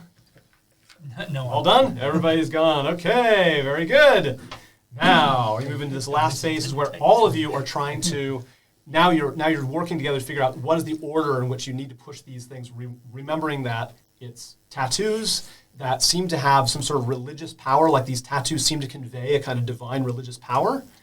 You just think that there's a logical sequence in which you push the different tattoos on the different people. The man sitting in the chair has tattoos, the man and the woman who are the furniture have tattoos, and there's a line up there. the line of glyphs up on the wall. Maybe that gives you some idea of what order to do them in. Can I ask you a quick question? Yeah, sure.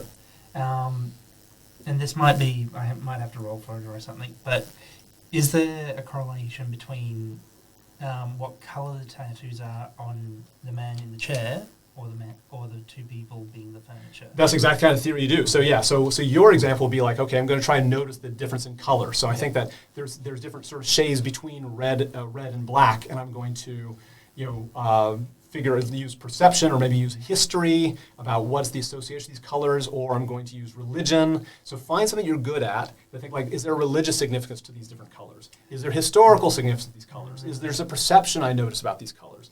Pick a skill that you're pretty good at that makes some sort of sense to say in what order do you push these different tattoos on the mosaic. So you pick something you're okay at, give a theory, and if you do well, then you will start to make progress on this puzzle.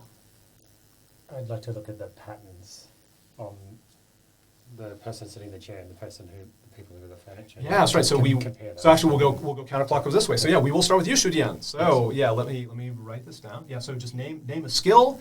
This time when you roll, you know that the better you use your skill, the more progress you'll make. You'll be lighting up more of these things. So this is where I'm going to introduce the idea of using advantage, right? You can score more points, therefore solve this puzzle faster by juicing up your roll. First of all, you can mention a world fact. I can add one there. But also, if you use something that's a sacrifice, that makes sense. Okay. A sacrifice for warriors and stuff could be something like you're willing to take on a few hit points of damage. I think at this level would be like if you take on 9 hit points of damage. No, you don't get to do that here because the chains are already doing enough damage to you. Spellcasters, you can use a spell slot. So use one of your spell slots. Again, a creative interpretation of the spells might be able to do this, right? So you could cast a spell. You can also give up an item of some sort. So some sort of item that you've gotten as loot. You are always going to destroy or give up this item. So it will come out of your possession. That can give you advantage on your roll. If you feel like you're a little nervous and you want to end this puzzle earlier, you start making sacrifices of that sort. So if you're a fighter, the items are probably your best way to advance. Okay. So we'll start with you. What skill do you think you'll use? I would probably go with perception, being a +3. Mm-hmm. Because I'm looking at the detail on the tattoos on perception. Those Very good. people, All comparing right. them, and I have a silver bracelet. I could probably. Okay, hang on. Let me get something here.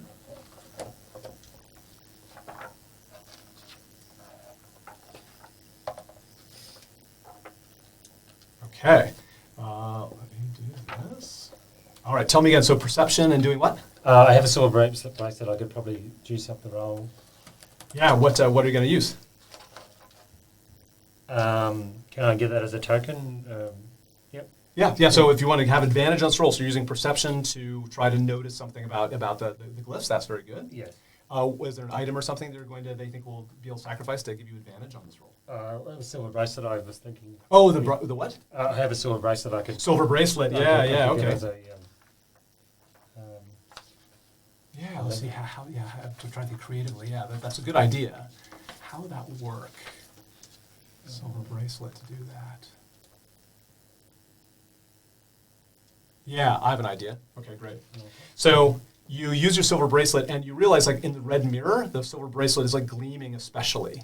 And as you decide to take the silver bracelet, you touch it to the red mirror, it gets absorbed into the red mirror. You see in the reflection of the red mirror, your perception is very good at picking up, or hopefully you're a good roll, meaning your perception is picking up something about the way the glyphs work.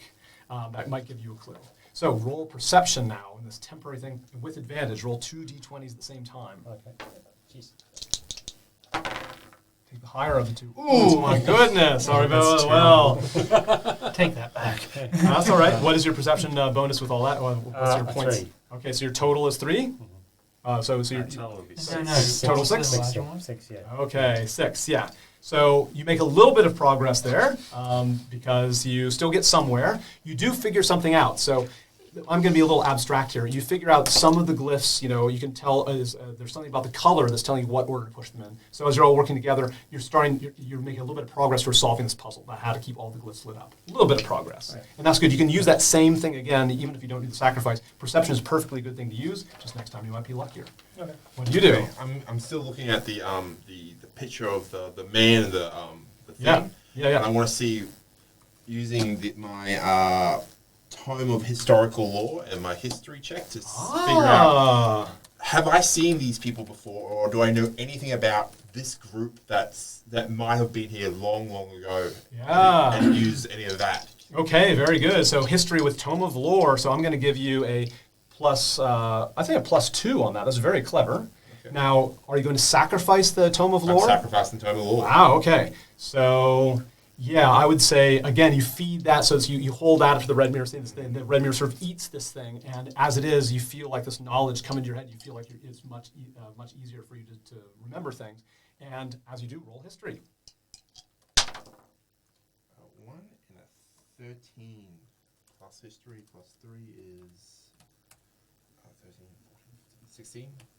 Hey, 16 is good. You make very good progress on that. Okay, plus so 2, so 16. 17, fantastic. 18.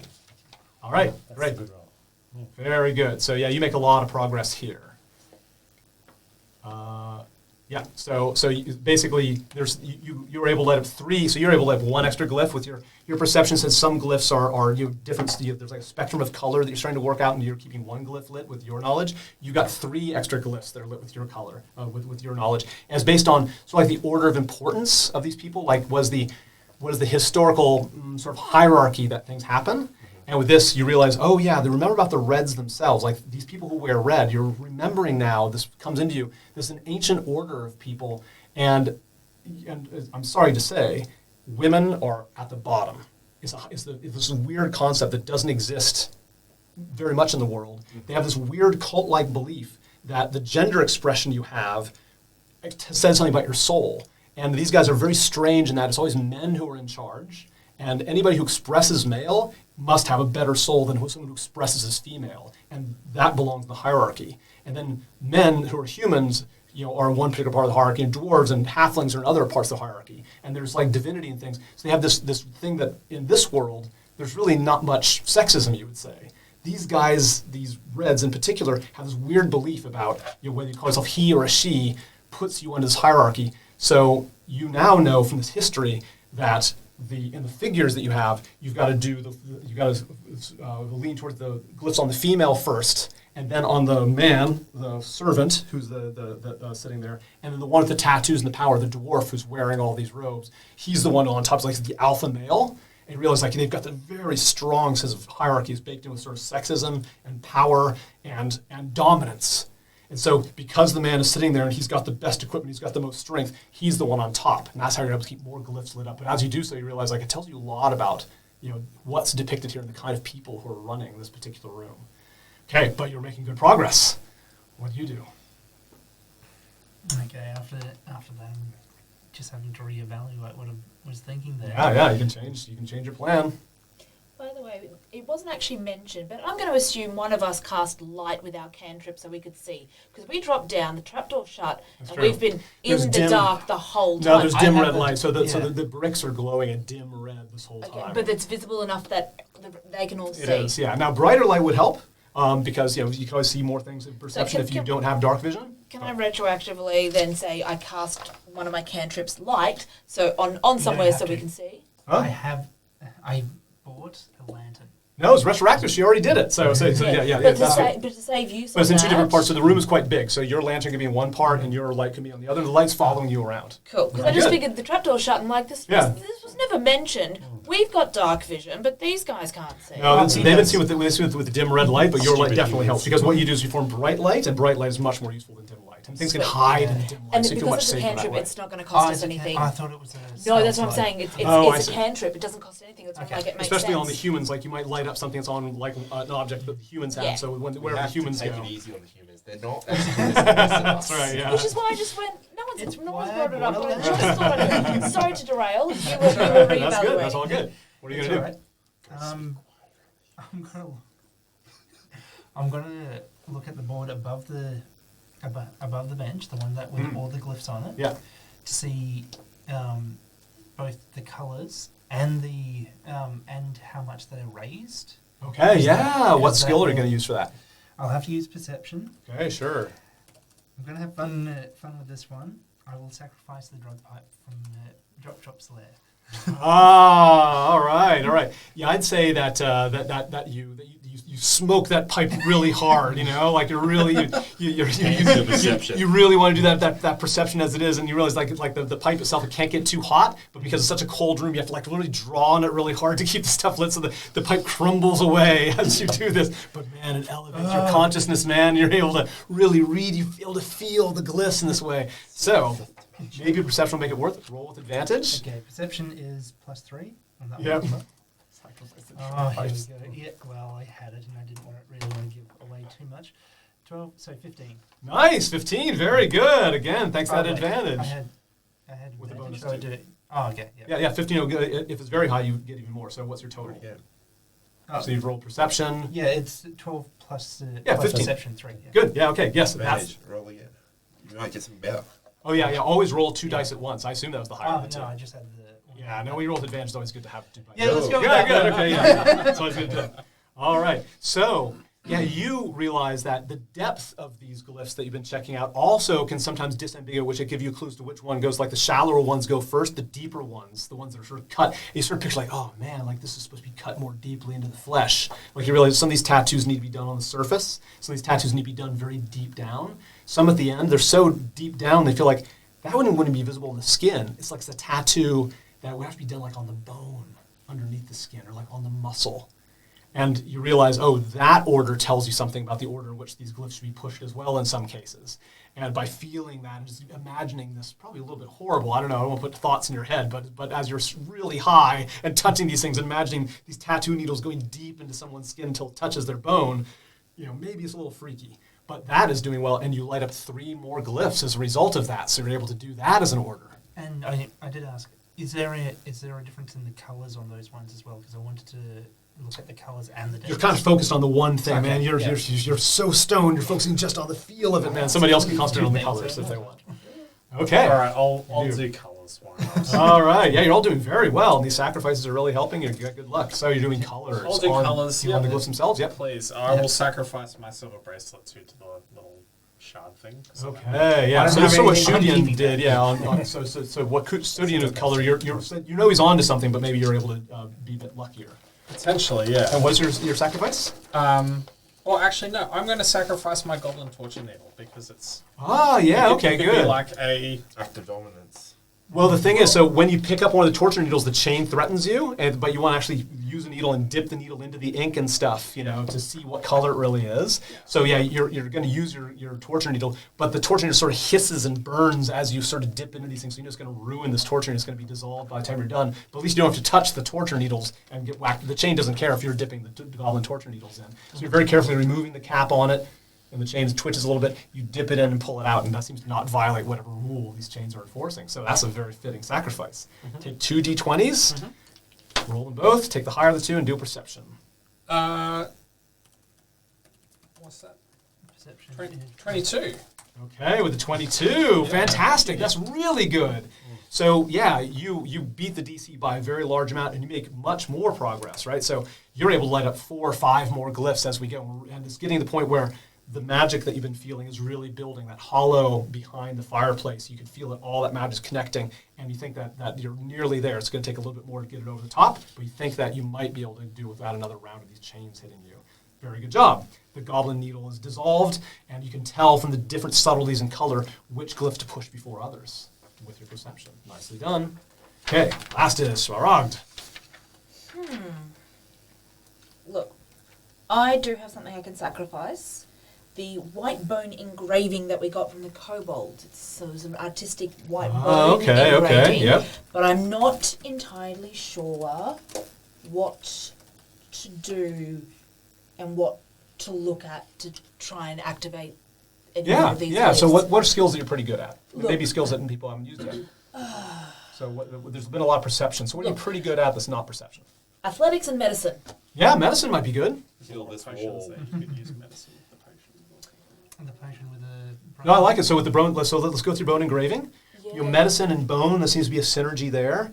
And you've noticed how much this thing sort of dissolves, like that tattoo ink is sort of reacting in a way. So you might sort of use your medicine skills. So well, does it react with the bone in a way? And does it tell you more about the nature of this ink, and you can tell like which glyph to push based on which kinds of ink are used on different parts of the body? Does that make sense? And gives a medicine check. Could I we like also that. then maybe grab a scrap of blood from some of the torn, frozen limbs? Can we pick that off as well? And That's do right. a Yeah, medicine yeah. check So with do that? some forensics. They sort of pick that up as well, and the chains don't care if you pick that up. Yeah. So you sort of do a little bit of So testing. there was bones, you said, there was torn, frozen flesh, and then I've got this other bone engraved. So I've got teeth, bone, and frozen flesh. Yeah, that's right. Okay. And blood. There'll be blood So on this the tells you a lot cloths. about how these tattoos are done, the bodily nature of it. Okay. Yeah. Roll medicine, yeah. Roll two Can I get d20s is a very good one. You got a very good Okay. idea. I'm gonna give you an extra +1 because that's such a great picture. I'm gonna give you extra +1 on top of everything else. Yeah. So 16 Yeah, plus yeah. 5 plus 1. 22. 22, very good. That does it. So you light up another 3 glyphs that way, and when that happens, the fireplace starts to transform. As this all happens, the chains are still moving, but it all happens so quickly that we won't do that after I describe this. But still, the chains are starting to get into a bit of a frenzy as this thing opens up. It's the bricks. They all sort of in the fireplace itself. They move back and pull out of the way, sort of swiveling on this really magical sort of, or very mechanically beautiful sort of gliding motion, and it creates an actual fireplace. They'll pull away, and you can see that behind the fake fireplace, the picture of a fireplace, is an actual fireplace. And just being in this room so cold, like I was like, oh, I really wish that fire were lit right now. Well, the fire was lit a little while ago or at some point, because there's ash. There's a big pile of ash on a metal grating there. But there's this really cold but dead smell that is coming out from this. And you can see there's a chimney in this fireplace. It's all on the south wall, right? So the fireplace in the south wall. There's a chimney in this fireplace, and you just feel like there's a smell coming from the chimney. So everybody is, as you're deciding what to do there, you were hoping the door would open up, but now all you've got is a fireplace. But there's something in the fireplace that you're curious about. Take a look at, as you take a look at the chains, we'll do one more round. So everybody split up the chains one more time. Give me one. Who's got like the highest health? He does. I've got the highest intelligence, so I can Yeah. take 1. Well, look, if you take damage, we can just heal you. So it's fine. Thanks. Yeah. I'll take another. Okay, how's everybody doing on hit I'll points keep so that far? promise. Like I said, I'm down a third from where I Yeah. from my I'm down full. some. Uh-huh. I'm at 11. So I'm at Let's go. 66%. Yeah, remember you've got your failures. You got your second wind. You can do that every short rest, so you can use that anytime as a bonus action. Okay, go ahead and do a saving throw if you've got a ship in front of you. Pass. Oh, finally! Nope. This one's no worries. What are we getting hit for? Take 1 point of damage. Oh, that's not bad. 1 point of damage. Hey. Finally, If you still got a chip, do another saving throw. Yeah, you these did chains, well. I finally Finally, yeah. That's why maybe staring at them so much, their intelligence. No, I'll take Oh, another that's a 7. I thought that was a 1. Okay. It's a 7, so that's You take 2. one. Okay, you take 2 points of damage. So I think each attack is a different one. Two and one. Yeah, sometimes it's 1, sometimes Yeah, it's 2. there's a random element to it. Okay, if you got a chip in front of you, do it again. Easy. Easy, Right, no that problem. Oh, yeah, that was 1 from before. Yeah. One Yeah. thing. Okay, good job. Okay, so now each of you will go clockwise where the door's not open, but you've definitely discovered something important about the room. There's got to be something to this. When this opens, there's a voice behind you, by the way. 14. 14. Yeah. Torg Torg is floated down through the floor. He's looking at it and says, Eberk always had warm hands. As he stares at the fireplace. Eberk always had warm hands. Oh, no. So, go ahead and take a look. So we'll go around here and try to figure out what to do with this fireplace to get that door open. But Torg is certainly interested in it, and there's got to be something to this. What do you do to explore this fireplace and its contents? You don't have to use a skill. This is just free form. Oh, okay. Look, I am going to go back and grab again some of these sort of bones and cloth and stuff, and just see if I can poke in the bottom of the ash at the fireplace and just see what's there. Okay, yeah, you do. And you can see that there are bits of charred flesh. There is a layer of wood, like with burned wood. And then on top of that wood is a layer of charred flesh. And they're sort of like flakes, almost like flakes that would sort of fall down. What do you do? Can Can I stick my head in and have a look up the chimney? You do. You look up the chimney and you see two skeletal feet. They're burned and blackened. Something has maybe it looks like the bottom half of a person that was crawling up the chimney and was burned from down below. Like these feet are nearly dissolved with intense heat, having scorched it, and you can tell past that the body gets more solid, but it's mummified and long dead. So you check that out, but this is all happening in a couple seconds. What do you do with this information? Sorry, I'm just getting the image of burnt Santa Claus coming down the chimney. Yes, I'm trying to it get is. the taste out of my nose. I wanna Yeah, the use- smell is definitely more intense from up there. That's where that dead smell is coming I from. want to use my great axe as a spatula Uh-huh. and put it underneath the embers. Yeah. Because Yeah, the old cold ashes, yeah. And lift it up and put it next to the door to try to heat up the door that way. Okay, well, so these are cold. Looks like this fire went out a long time ago, but you can still do So that. there was a fire there. There but was a fire a long it's- time ago. Well, in that case, after I've done that, I'll light it with the tinder box that I've got as well. Okay, all right. So you use tinderbox and you try. There's a little bit of like organic matter, like the smell of burning flesh and little bits of wood. You got some We've fire got next plenty of that around to the place iron anyway. door. That doesn't seem to be helping any. What do you do? I want to go try and talk to Tor because he's come down from the ceiling. So I want to just start asking him, what was that guy that he kept talking about? E-bag. Yeah. Eberg. I want to ask him about Ego. Yeah, sort of like so you've looked up the chimney and said, "You're asking about a guy named Eberg." He's like, "Get him down! Pull it down! Pull it down!" So he tells you to pull it down. Okay, cool. What do you do? Go grab the skeleton legs. Yeah, the most terrified wizard in the party. You're the one grabbing it. You grab it down. It's dead. It can't hurt me. Yeah, it comes I'm down. glad that Do I we, pushed do you we down get the that whole corpse or just pull it the out. legs I'm did No, detach? fortunately, the whole thing comes out. You see what First looks like things on his a pockets. dwarven body, right? So the top half of his body is still intact and mummified. The bottom half is badly burned, again, looking very much like this guy was up the chimney when he got burned from below. Can I go through his pockets? As soon as it all happens very quickly. As soon as you see it, Eberk! Obviously, this is Eberk. And as you pull out, Eberk has got a tattoo on his hand sort of flops down. He's got a tattoo on the back of his hand, his mummified hand. And the hand itself, sort of a couple fingers break off, and a couple chaos shards fall out from that hand. And he says, "Eberk, you could have shown your tattoo to the red mirror to get through the door." He points at that mummified thing. "To get through the door, but you didn't. Why were you up the chimney?" He just seems puzzled and sad. He was asking, like, "Eberk, what happened to you? Why didn't you rescue me?" And now he's asking, you could have gone through the door with that tattoo, but you were going to the chimney. What were you doing?" He's mystified, but he said something rather important. You see a couple chaos shards on the floor, but it's your turn. So I've just heard this information. Mm-hmm.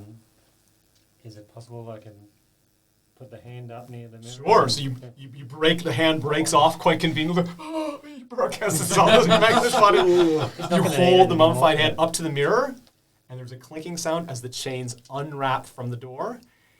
The mirror becomes temporarily sort of see-through. You see that there's a bunch of flames now in the background. Now it's almost like you're looking through a mirror, almost like you're looking through like glass, like out onto a moonlit night where you can sort of see yourself and sort of see what's beyond it, like it's semi-silvered. You see a wall of flames back behind, and you see a silhouette, this muscular silhouette with chains sort of all around him, sort of, as you can tell from his voice. And it's like, "This is a very unconventional way to expose the tattoo, but, rules are rules." And that's when the doors open up. The door cracks open and it blows open. There's this howl of wind and snow and ice that comes in from that door. You can see there's a walkway beyond that door, like a walkway from a hallway, but it's strangely dark in a way that doesn't make sense to even those of you with dark vision.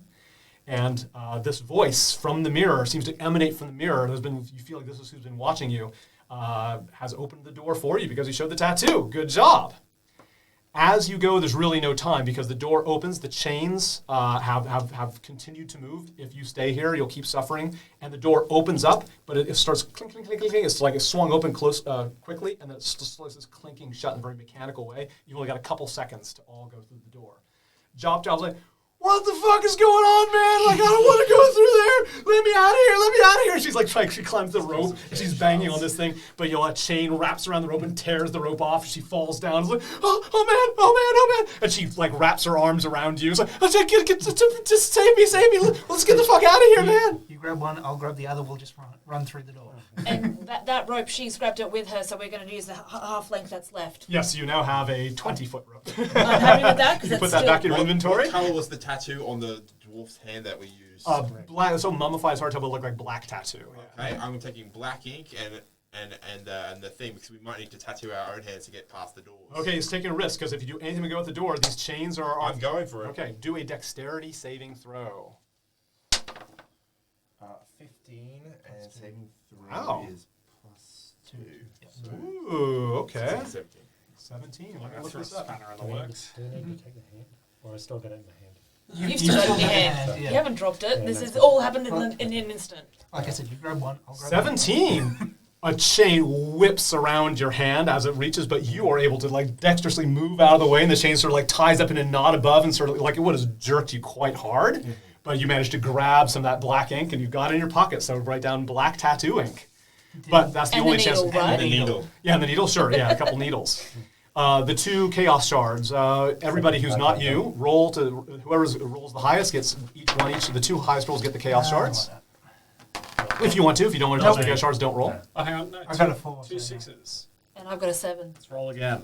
Okay, yes. So you get 1, so you have a chaos shard. Oh my gosh. All right. Checking yeah. unactivated. Yes, it's just it's not on chain, it's not glowing. Yeah. Okay, which way you got it? Okay, so you get a chaos shard, so it's just a raw chaos shard. It's not glowing, it's not on a chain or anything like that. And you hustle out of the room because there's really no more time to do anything else. Otherwise, these chains are starting to speed up. Okay, you squeeze the door as it clink, clink, clink, clink, slam, it slams shut behind you. And as the first of you get out, it says, whoa. This is a brick walkway. You think you thought it was like the floor of a brick hallway because you're in a dungeon. This walkway is surrounded by just void. Like there's just nothing but air, cold, blowing air. In your dark vision, you look down, you can't see ground down below you. And there's wind and ice blowing all around. The door has shut behind you. There's a red mirror over that door, but it seems firmly shut. And it's weird, that door is just kind of hanging in space. Like the door is not connected to a building or anything. It's just like this brick walkway is coming out from it. And like, what the fuck is going on? Like this is weird. Like we were supposed to be underground. You are apparently not underground anymore. You don't even know if you're in a dungeon. For all you know, you're outside now for some reason, even though you should be underground. Is this the gotcha? No, that never happened. Well, this is chains protect the room. So this is something that really would apply to you. So anything you get taken by, so that was the gotcha. Guessed it. Yeah. All right. So So you've taken. You realize that you're in a very strange place. You hear the flapping of wings far off. There's moaning of a strange echoing sound far off. This wind is bitter cold, it's sort of blowing you around. But this walkway just goes in the distance to the extent of your dark vision, just across this void. This, however, might be a place where you can huddle up against this iron door and take a short rest. You can't take a long rest, it's too cold. You'll have to go on, as dungeons often do. You can take a short rest here if you wish, and before you go on, because you don't know what's going to be at the end of that walkway. And sometimes it's Health point regeneration is a short rest, correct? Yeah, so short rest. You can, if you are a fighter, you can do your second wind right away, and you'll know that at the end of the short rest, you'll recharge that second wind. So do you know how to do second wind? D10 plus your fighter level. That's right. Yeah, so roll D10. So if you choose to, and it's pretty good idea before that happens. D10 is. Yeah.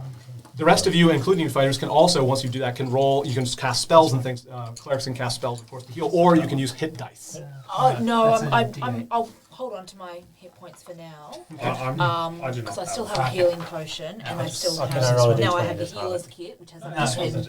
That's true. use They'll for minor stabilize you. Yeah. wounds. So just a bit of advice, and this is Oh, for that's everybody. it, So let me that's get everybody's percentile. attention because Yeah. you made a good point. So everybody here, generally when you get a chance to do a short rest, the only reason you wouldn't roll hit dice for a short rest, like, oh, I'm only down 2 hit points, it'd be a waste of a hit die to roll it. If you're down enough that you think a hit die is not going to be totally wasted, it's almost, you don't want to die with hit dice, in your pocket. You want to, and especially even with healing spells. Like if you're really desperate, sometimes you're better off using healing spells now because in the middle of combat, right, it takes an action to do this. You've now got the time to do it. I'm not, I'm giving you a little bit of coaching, but this is not a hint. I'm just saying that when you're in a dangerous place, definitely using hit dice. Again, the only reason not to do it is it would be a waste if I used a hit dice now. If you decide to use a hit die, remember it's a resource. So written underneath your hit points is the number of hit dice that you have. Yeah, You should have either a 1 or a 2. I've only got one left at the moment. If you decide to spend it, you lower that by 1, so the 1 being a 0, Oh, and you would roll your die, which is an 8 in your case, and add your Constitution bonus. So if you do it, you'll spend it, and you'll get that many hit points, I've but only lost maybe you're 5. okay. 5 So it's a points. bit of a gamble. Let's hold out for now. But I will cast light. Okay, yes. Because again, we've got this massive void Yes, you around renew us. that light. You can So change, every it's- time you cast it, you put it in a different place. Yeah, so because it's a cantrip, I can cast it, as I understand. Yep, you can even cast it on an object, like Yeah, drop okay. the object. Yeah, It's better like than a drop a glow stick kind of thing. Yep. Um, Let me know if was you do that, the but 12 otherwise we'll plus assume that's 6 just something on one of your bodies. Yeah. leveled up. 12 plus 6. So whose body is the light being cast on? Look, it's currently Oh. being emitting from my shield. Okay, Oh, good. it might have been. I Good, propped the my cleric shield has got a up, glowing shield, I like that. propped it up Yeah, against so- my so was arm, I. and Yes. Any questions Yeah. about the hit dice? Nope. Is everybody? So have you all successfully done that? You've done your second wind? Okay. Yeah. You need to spend an hour, and you're all sort of huddled together. This walkway is only like a couple meters wide, and this iron door, right? So you're protecting each other from the wind. But as you do so, you might have a little bit of a conversation. I'm not sure we have time to do that right now. I'm not quite on track to do that. But imagine they do chance of something that somebody really wants to say. Is there a quick quip or a quick question or a quick phrase that anybody wants to say as you're resting during this hour? Drop those first. Oh man, oh it's cold. And she's like on an evening. She's got a beautiful velvet gown on. Give me that. Like I was like, oh no man. she's like that's right. Okay. So as just before he said I've got to do something retroactively, there's one point where you're all sort of looking at all this, and the door is just closing behind you. You hear a clink, and you see Jop. She's free of the manacles. And she started running for the door. Like the manacles that were on her are just sitting there on the ground. She's like, get me out of here. But she didn't do a very good job of sneaking. I rolled her stealth roll, and all of you have a passive perception. So like, nah, Jop, I'm not. Do you hold on to her or do you let her go? Grab her. You're officially her captor. Am I? Yeah, she wants to I thought flee. he was. Oh, No, I want to go back. I prefer the chains. I'll take the chains over this shit, man. let's hold on to her because she's just gonna die if she goes back. Okay, yeah. So you hold on to her, and so, Don't but, really but, really wanna but go. when you look at her, it's like the manacles, they weren't broken. She's easily slipped out of the manacles. You can put the manacles back on her, but she apparently got out of the manacles at will in order to try to use this opportunity to leave. Those kobold manacles. Those are the ones that you got in the kobold jail. Okay. Well, if we're retaining her, how do we keep her secure? We got rope. I've got rope as well. I've got drugs. We can just drag her out. Who's going to carry her though? Yeah, it's easier to keep her lucid so she can actually move. Well, let's rope her. Okay. Okay. Just All right. So that means who's got some different rope that you things. want to sacrifice for There's this? 20 foot of rope. Yeah, look, let's Do you want to use yours, or I can use mine? I just bought it. 20 foot's enough. That's okay, because I had originally 50 Yeah, feet. 50 foot rope. and 30 feet now- of it is on the upper floor. Yeah, so now 20 feet. I may as well hand it over. Okay. Okay. I'm so gonna do you've still got rope. Yeah. I'm going to do a secret roll, right? This is really intelligence, right? Who's going to do a very secure knot? Me. History would apply because you might have learned about knots by reading Yes. history. I'll go with 3 with What's your, history. Shibari, yes. what's your history bonus? History is That's true. +3. Can I use my divination? Okay, For the sure. because I was meant to use it with the chains, but Yeah. use it now. You're going to. Oh no! You said to use that secret. I used your 10 already. But you got 2 to use. So you got 2 of the to use. You can use. The No, second one. it's per long rest, so it's all used up. Oh, you only use it once per long rest. It can only be used. I used the first one for something else, and then that one for that one. Okay, all right. So I need another long rest to create divination again. I can respect that. Keeping ourselves honest. Yeah. I have to, or else it's just. Yes, thank you. It's very good. It's very good. It's just chaos. All right. Come on, Shibari. So 18. I have experience in the bedroom. no, sorry, I rolled secretly because I don't want you to know how it is. So I've rolled it for you. Haha. So I will just secretly write down how good a job it is because you can't tell. It looks perfectly good to all of you. Okay, yeah. And that will be the DC that she'll have to roll against. So if it's high, it's going to be hard for her to escape. If you roll low, it's going to be easy for her to escape again. She's tied up. Damn. Okay. Anything else? Any other thing that you say to each other as you rest during this hour? Just wondering about the light cantrip, how helpful it is while we're sort of trying to make sense of our surroundings. It is, yeah. The light is nice bright light because now there's not even dim light around. So those of you who are humans, like this light spell's the only way you can see unless you have a lantern or something. It creates 20 feet of bright light and 20 more feet of dim light, so it's very reassuring. I'd like to make a comment about how fucking cold I am because I'm wearing mail. Yes, really. Same. Oh, metal is Where's it's the getting metal? colder and colder as you go. Let me take care of that. You know, there's a spell called heat metal. If only you had that spell. Only See, someone had I'm a- assuming I'm wearing my common clothes under that, but no, I probably am. I don't Yeah, you think got- I'd you got want mail to on as use well. mail Oh, and There's have padding and stuff. scorching Oh the well, mail as and long stuff. as if someone had a cantrip called create bonfire, we could really use that right now. Okay. So, Yes. let me set the scene as you go. So now, charged up as you are, that's the Fire last back chance there, for short. so Your short rest is over. Yep. So those of you who have short rest recharging things, make sure you recharge your short rest things, such as second wind. If you use the check mark, you can uncheck it. Right? You want to keep track on your paper whether you've got powers back. Well, so yeah, you checked it, but now you can erase that check. So when you actually rolled it, you should check it, and then when you got it back after short rest, you should erase that check mark. And you'll learn as you level up. There's many things that will reset on a short rest. So I'm just getting you that habit. Encouraged as you are, you work your way down the walkway. You know, you are in single file because it's too narrow and it's blowing and dangerous and all that stuff. But just in the interest of time, we won't figure out the marching order. I've got the lights, so I'm going first, aren't I? As you go, slowly in the view of your dark vision, you can see that the ground has come into view. It's almost like you've been over a void that's over the ground, but it was too deep before. Now the ground is maybe 60 feet down, just the extent of it. You can see that it is ice and rock, very natural looking, sort of lumps of ice and rock, just like you like at the side of a mountain. Again, like, are we in a dungeon or not? It's not. Doesn't make any sense because you don't see any walls in any direction, and these howls and echoes are from very, very far away. As you move down the walkway goes into an archway set in the middle of a big ice dome. It's sort of an ugly, lumpy, almost like a boil that's sort of rising from the surface. It's this big sort of lump of ice and rock, but it's sort of formed a dome shape, and at least this walkway goes right into a hole in the side of it. And there's really nothing else to do. The wind is getting a bit stronger, so you keep shuffling yourself along, and you enter this ice dome. This ice dome is round, and it's got a red brick floor all around it. So the red brick walkway is expanded to the red brick floor. Is the floor also There's- glowing a little bit? The red Yes, brick is also glowing? well, no, not now. No, back Okay. it was, but now it's not.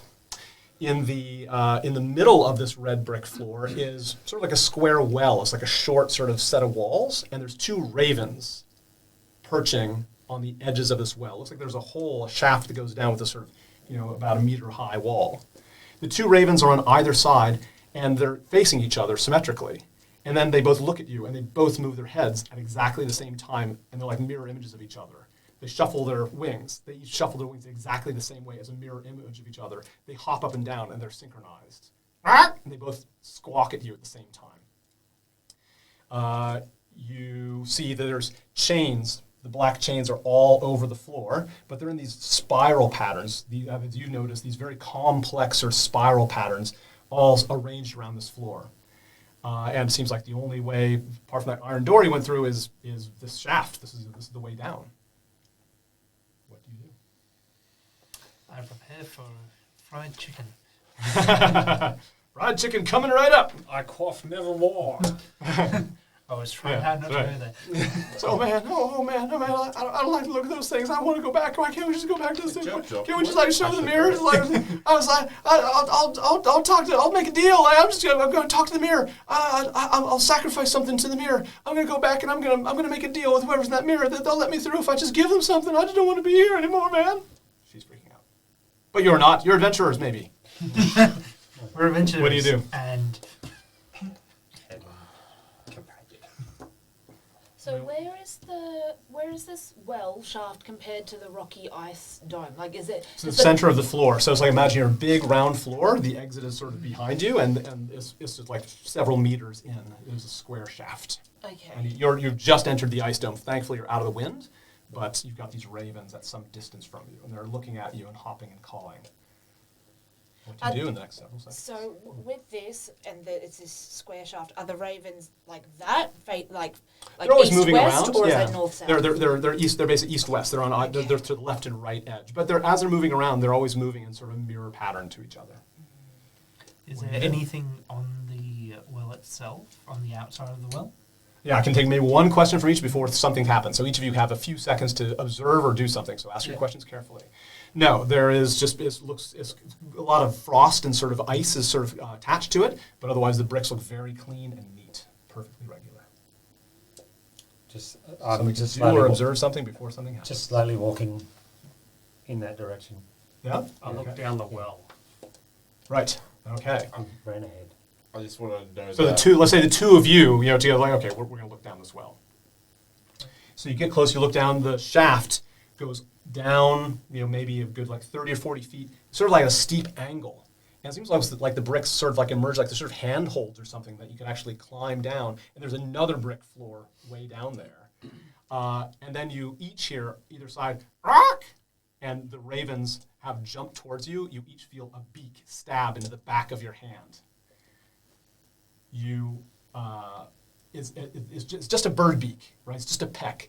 But then your blood burns with poison. And we'll get to that after the break, because we will be in initiative. They do that. They pull back. They fly some distance. They both vanish from sight. They turn invisible. You can hear them flapping, flap, flap, flap, flap away from you. And then you hear flap, flap, flap, flap all around you. You can't see anything in the light. The red brick has started glowing again with dim light. You can't see anything, but the dome is full of the sound of flapping. And we'll do that after the break. So we'll have to run before more birdies. Now, there's no option to parlay here. Again, I will start having you can talk your way through, but this is an implacable foe, and I think combat is. I feel like some combat anyway. This doesn't seem like you can really talk your way out of this one, but you will start getting an option to talk your way out of things. Not this time, though. We'll take a 5-minute break, so come on back and let me just sort of chill. I'll draw out the map and enjoy. Birds suck. Yeah, birds are tasty. I'm worried about all the collateral damage. I have the spell skill to Do mimic you sound have birds. Oh, good. Well, I'm assuming so with thaumatology. Thaumaturgy, yeah, you can make sort of rumbly noises. There are things where you can like imitate speech, that like ventriloquism is a bit more Okay, because specific. that also said like I could make a distant sound of Oh, birds okay. and stuff. Okay, yeah, that's great. I think. Yeah, I think if it said mentions that. something like that, I'd Do say you have yes. Any resistances to poison? I do. Okay. Then, yeah. We'll start off with your saving throws against poison, but we will do that in a moment. That's great. Okay, well, we are back from the break, so we are going to go into combat. This is what I call set-piece combat. This is a big, crunchy, by-the-book combat with life or death stakes. This is where D&D turns into a game within a game, where the rules tighten up. Where there's more exact squares that you're in, exact meanings of your spells, exact meanings of your weapons, and the monsters have to follow the same rules. So we're going to tighten things up for this particular kind of combat. Now, this combat teaches a few tactics. We do that every time that in our first lesson here in Courage and Chaos, we try to sort of introduce new concepts to give you different flavors of combat. This involves foes that are invisible. Invisible foes are tricky because you need to focus on them while they're visible. If they're invisible and they attack, they have advantage to hit you, you'll discover. So being hit by something that is invisible, that you can't see, it has an advantage to hit you. And there's not as much chance on this one for tanks to absorb damage. There's not a lot of cover here, and these things are flying around. So there's less use of cover. Distance helps from enemies. If you get an idea of which enemies are gunning for you, to stay distant from them. But also to prevent death of vulnerable people, you want to kill enemies that are targeting vulnerable people. And also, I still have that rule where if you're standing next to a tank, often the tank can volunteer to take the hit instead of you. So just being directly next to someone who might take over might be helpful in this case. All right. So I will show the top-down map for those of you viewing at home. And move this a little bit more there. Whoops, that flopped so I off. wanted That's fine. Yep. That one? Yep, Yep. that's right. If you just put that on top of there. Okay, great. All right. So the yellow chips are the ravens. If you see them flipped over, they're mostly looking black. They don't have that ring around them. They're invisible, but you can hear the flapping of the wings. When something's invisible, unless it does a hide check with their stealth, you can hear where it is, so you know its location in space. You can still target it with attacks. You can still fire an arrow at it, but you have disadvantage. Visibility, again, has advantage, disadvantage things. You have to take the lower of the two. So you can still shoot at it or swing at it. If it's up on a die, however, it's up in the air, so your melee weapons won't work against it, so you have to hit it from a distance. A lot of spell attacks, if it involves like, pick a target or just hit a target, it's like firing a bow. Again, you have disadvantage if you're rolling a die to see if you hit it with a spell attack bonus. Most of your spells say a target you can see, and sometimes that's very important. So that has to be enforced. If it's not visible because invisible or for other reasons, you won't be able to cast that spell on that thing. So dealing with invisibility. So you'll want to focus on visible ones or find a way to make that not a factor, make them non-visible, etc. Right. I've shown you that. The chains are lying in a very pretty spiral, much more organized and perfect than what I do there. But these chains have not moved. They're attached to the ends of this wall. The ice dome itself is quite lumpy and natural looking, whereas the bricks are extremely neat and extremely straight. The bricks are glowing in a dim light. However, we're emanating light from the cleric over here, so that's bright light, and that is good for things that are trying to sneak up on you.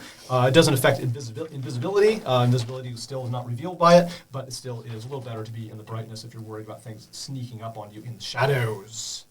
I wouldn't call this necessarily a surprise round. This is freaky enough that you're on your alert that these things might have been trouble. But they did sort of get first on initiative. So we're going to jump right in where I'm going to start off with the imps doing a move right away. It's like these ravens, these freaky ravens are going to be doing this right away. Before you do, what are these two? That's where they're going to move to, so don't worry about that. Just a question about the invisibility. Yeah. Why would light not affect them? Because they're invisible, but they would still cast shadows, wouldn't they? No, it's like they're made of glass, basically, so it's invisible. Okay. Yeah, there's light does not. Yeah, light will go right through. Gotcha. It's magical invisibility. It's a Can't little be bit. seen, but still casting a Glass shadow. still cast shadows, but Yeah, I know what you're getting magical at. invisibility. Okay. All Just right. explains it all. We've placed your tokens. We've done that. And I'll give a little bit more advice as we go. Again, I'm still a bit in coaching mode, but I'm less coach-like during combat because I'm trying to think like the monsters here. You want to, in combat, you can use once per turn, per combat, you can use a bonus action to do a knowledge check. This is a house rule that I have. You use a bonus action to do a knowledge check of any enemy that you have. You pick a skill that you think would reveal more about it. The skill does affect what it is. If you can guess the right skill, your chances are better. You can do that once per combat. Other than that, you'll just figure out as you go what these things' abilities and properties are as they move and as you move. Okay, so we're going to rewind back to the action where these two things struck at you. I said dramatically, the beaks seek into you and you feel poison, but in fact, I am going to do a proper attack against you. So the beaks are trying to get through your armor in your hand, but let's just see if this actually happens to you. So you, Fogrim, this beak going at you. With a 19, I believe you do not get out of the way enough, and it does go through your gloved hand. So you are pierced for 2 points of damage, so you take 2 points of damage. Okay. But the poison is starting to move through you. You would do a save against poison. Sorry. So a D20 save? Yes, be a D20 save against poison. 17, and I've got an advantage as well. Ah, very good. I was waiting for someone to mention that. Good job for looking at the character sheet. Dwarves have advantage against poison. So whenever you roll with advantage, I advise you always roll 2 dice at once. It's kind of more fun. Let's see if I get a 20. No. All right, 17 it is. You resist the poison, so you take no damage from this poison, but you do take the 2 points of damage from just the piercing of the beak. Yep. And then you will have the same problem. You are going to be attacked by a beak from the bird on the other side. Against your armor class is a 6, so you're able to jerk your hand back very quickly, and that way you don't have to worry about the poison because you don't get stabbed. Once that happens, these two things move away from you. Let me move this, going to be scooting this back and forth a lot. They move away from you. Now you can use your reaction because they're visible as they move. And do we get one of those? And they'll turn invisible later. So yeah. Do we?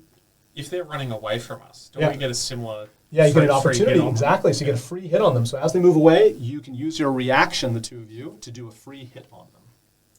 Does it need to be a melee hit, or can it be? It has to be a spell? weapon you have in your hand. It has to be melee. It can't be a Right, spell. I swing my warhammer. Okay, go for it. Number 2. Yep. So you try to hit that bird as it goes. Oh, hang on. I need to roll. Yeah, roll the D20 hit- first. the Yeah. hit first. Yep. Yeah. Roll D20 first. 14. Okay, 14. Yes. Oh, Your plus strength bonus for these? plus it'll be right next to the Warhammer thing in the middle of your sheet. Oh, plus next to 5, Warhammer. okay. And that is your strength plus proficiency. So 18. that's how the math works. 18. That's plenty. They have somewhat tough hides. They're a little bit fast, but you are faster. Roll your damage against it. 5. 5. Its skin is strangely hard. So Sorry, 5, 6, 7, I should say. okay, yes, great. So normally it would be 7 damage.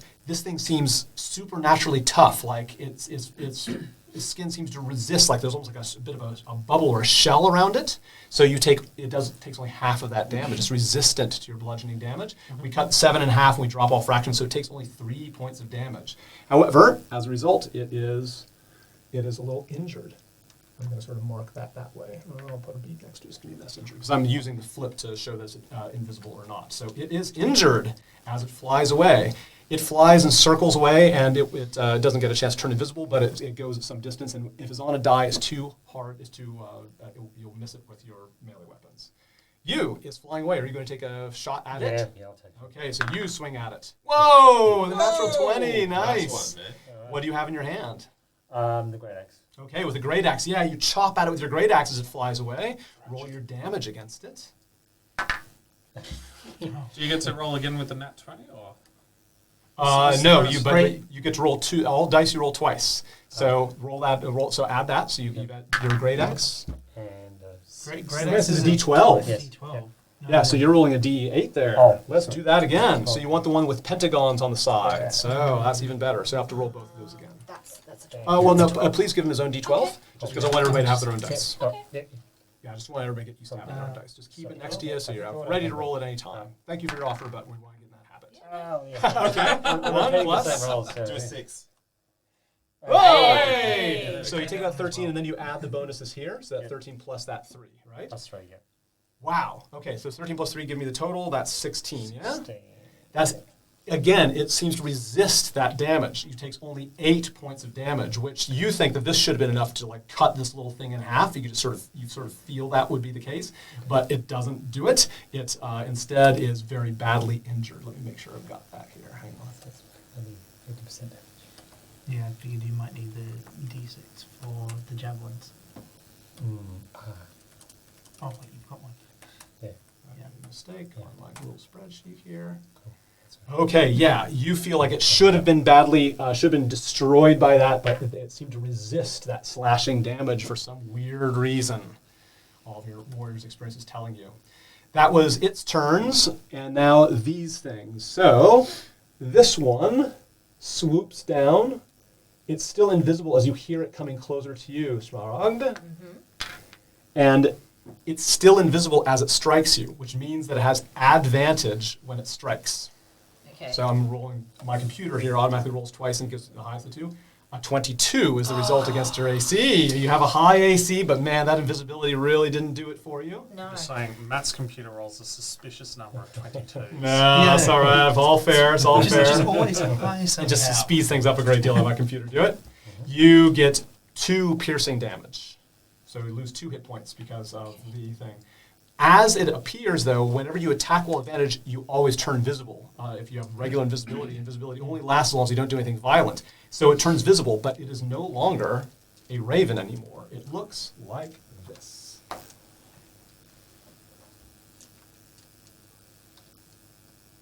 I'll show you my own version of it here. Nice up and close and personal. Scorpion tail. So it's small. It's about the size, like the raven is small. It's like the size of a cat, basically. It's cute. Isn't it cute? And it's got a scorpion tail. Kind of gargoyle. Yeah. You just want to go Horns, up to it and go, glowing "Ah." eyes. Who's Its the tail, first? so instead of the beak, now you see it stung you with its tail. That's what's pierced into you. But just in the moment, it's shivering, like it's really cold too when it does that. Like it's got sort of icicles all over it, and it's sort of shivering as it sort of pulls its stinger back out of you. But the poison is still effective. Roll a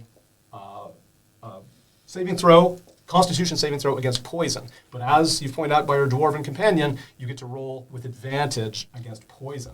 So you roll 2 d20s, keep 2 d20s in your hand at once. Yep, go and borrow one from the... Everyone? Hold on to your own d20s, everybody. Everybody should have at least 2 d20s yourselves. It was always good for advantage. There you go. Good job, good job. Roll 2. Yeah. Take the higher of the 2. Okay. Add the bonus. I've got a number in. So what's your Constitution bonus? Plus 2, so 9. It's not enough. No, the poison overcomes you and you take some damage. I have used one of my dice I'm supposed to be rolling here.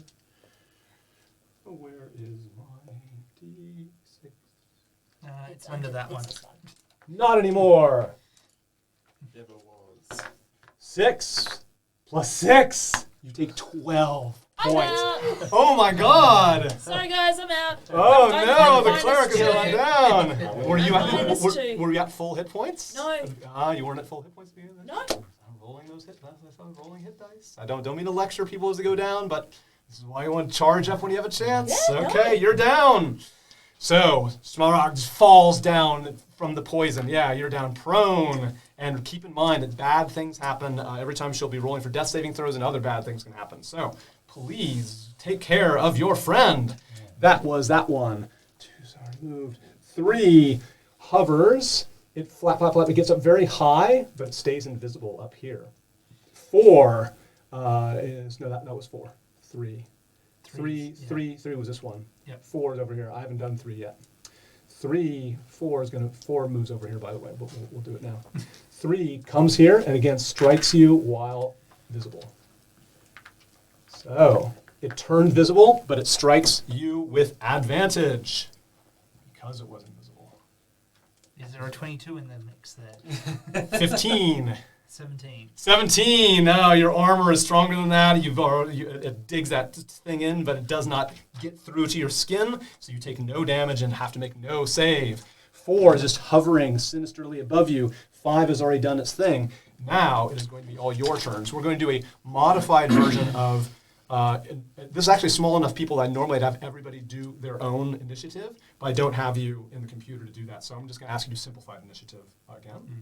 Everybody roll a d20 and add your dexterity bonus. This is called an initiative roll. Including me?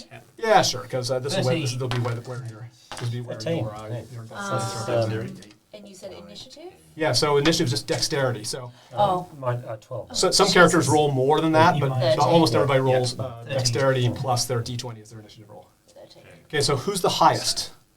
We've got 2 13s and 2 10s. I have 12. I got a 12. Okay, the 2 13. So Is that yeah. your 13? the 2 highest are the 2 Yeah, 13s. so You're we're 13. You're 13 13. because you're dead. You're dying. Yeah. So we'll start with you, Okay. and then we'll move around towards you. So like we'll go this way, and then we'll go counterclockwise. So Well, you are first in the initiative. since the little imp-like thing is right in front of me and it's visible. Yeah, this thing became visible, No, didn't it? other No, one. this one. Yeah. What did this thing do? Didn't it attack you? That's the one that's attacked me. Yeah. So it attacked. So after it attacked, it also moves. It became visible after it. Yeah, it flies, but it's still No, visible, no, but it it was- flies up and away. Yeah. This thing came down and attacked you. After it did that, it flies up and away, and you can take an opportunity attack against it. Yeah. Do you do that? But you haven't used your reaction yet, have you? No. No. Okay. So please do. So you got an Okay. opportunity attack as it It's flew just, away. it's just the one D20 for Mhm. it? Yeah, d20 with your weapon, whatever weapon you have in hand. Oh, great axe. So, yeah. Oh, God. No. Okay, yeah, and maybe in a panic, you strike out with your axe, but it has moved out of range before that happened, and now it's flying up above you. But as you can see, it is visible. Mhm. Right. So do I still have an action that I can do? Yes. Then I'm going to grab one of my javelin Yeah. and throw to Okay. Which number? javelin is No, which chip are you going for? 3. Okay, go for number 3. All right. Yes. Ooh, yeah. Yeah, and I've got a +5 for the attack bonus. How far does your javelin go? Javelin can be thrown 30 feet or up to 120 feet for disadvantage on the attack roll. Okay, no, that's fine. No, it had to move some distance to do this strike, and it can't move. It's tried to move out of your range, but yeah, it's still within your range. Good job. So yeah, you've rolled that, and that was enough to hit. So very fast. You pierce its skin. Roll your damage against it. Now, unfortunately, it's only a d6 +3, but that means Nice. it's 8. Okay, 8 points of damage. Yes. Again, it seems like it sort of almost bounces off a little bit, like it's got some sort of magical skin or something about its property means your weapon is less effective. I have to cut your damage in half, piercing damage as well. So you start building up your inventories. Okay, slashing damage was cut in half. This piercing damage was cut in half, and it is injured but not dead. Does that mean I've just got one less javelin now as well?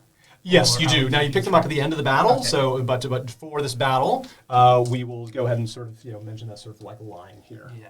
But typically, you have enough javelins, you don't have to worry about picking them up in battle. That's always a good idea. How many javelins do you have? 3, well, now 2. Okay, all right, yeah. Yeah, usually we don't enforce that very much, so I won't be too precious about that. We'll Slows do things that down too part, much. just make sure. So we start with you. Initiative now rotates counterclockwise. It means you, Fogrim. Yep. I don't know what some of my spells, like the values of what they heal are. Yeah. So until you know your spells better, I would say pick your spell sort of based on your instinct, and then I'll tell you what it works. So instead of doing a lot of research. I want to heal to bring the party back up to full strength yes, again. sure. We've got the healing kit. Yeah, but Heal can only stabilize if someone. if I heal her now, then she can make a move. So Yes, that's right. healing word or cure wounds. Which Yep, cure wounds, you have to use your action, you have to touch them, but it heals a lot. Healing word works at a distance, 60 feet. Use it as a bonus action, so you can still do something else, and heals a little.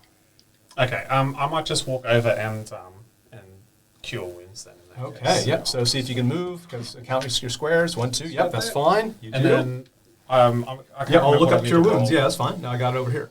So, Sorry, I've been hogging this. If we can put it you are the default cleric, which is the life cleric, which I think we double something here, but I think I'll remember what to do. Yeah, so 1d8 plus double your spellcasting ability modifier, I think is how it goes.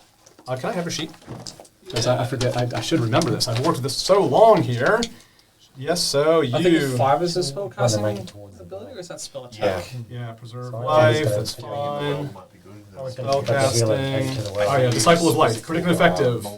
Additional hit points equal to 2 plus the spell's level, so you're going to do 3 more than this. So you do 1d8 plus your wisdom, which is 3, plus another 3. So just keep in mind that every time you cast that healing spell, it'll be a plus 6. 1d8 plus 6. 1d8 plus 6. Yeah, so you might want to make that note somewhere. 9. Woo! You now have 9 hit points. Cool. Thank you. Smaragd is back. Good job. That's the way you keep your compatriots going. Now that took your action, so you can move afterwards. You took a couple steps. You can keep moving somewhere else because you can move Can a I do a bit. knowledge check as part of my turn? Yes, that would be a bonus action. Yeah. Yeah. Can I? Can I use animal handling to try and find something out about? Very good. Yeah. These Okay. things. Yep. So roll animal handling to see. So Now, if it's it's the correct. So we'll deal with that as this. Go ahead. Go for it. Roll animal handling. This is your bonus action. 16, house rule. 19. 19, very good. Okay. So normally, one thing you know that as soon as you do like these things are not regular animals. These are not from the material plane. All animals and all animal handling would be actual animals, things that are actual beasts. These were not real ravens, and these creatures were not born from an egg or anything. They look a bit like scorpions, but they are not natural creatures. They come from another plane of existence.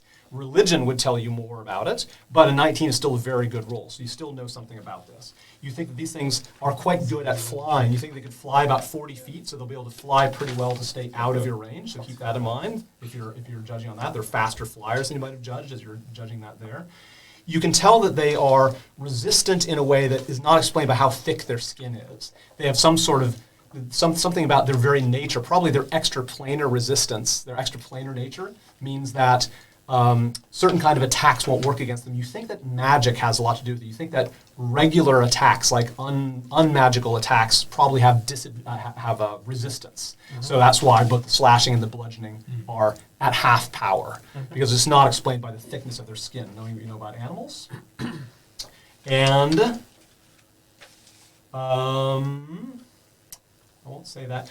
Oh, also, you're pretty sure that this thing, it was a raven when you last saw it. And this thing, it sounded like the raven when attacking. When it became visible, it now was this weird imp-like creature. You think that has the ability to change shape. So it can transform itself from an imp into a raven, and God knows what else. Gods know what else. So you think that a shape-changing ability, again, definitely not natural. You think it has that power. Okay. But So religion you said would. Religion would tell, there's a couple other things that a religion bonus roll would be able to tell. Okay. But now at least you've honed in on that. All right. Again, you're done with your move, you're done with your action, you're done with bonus action. Very good. And you're alive, or you're conscious. Oh, yes. So you actually keep yourself flipped over. That means you're prone. So you're lying down. Prone, Right. you can stand up by using half of your movement speed. Yeah.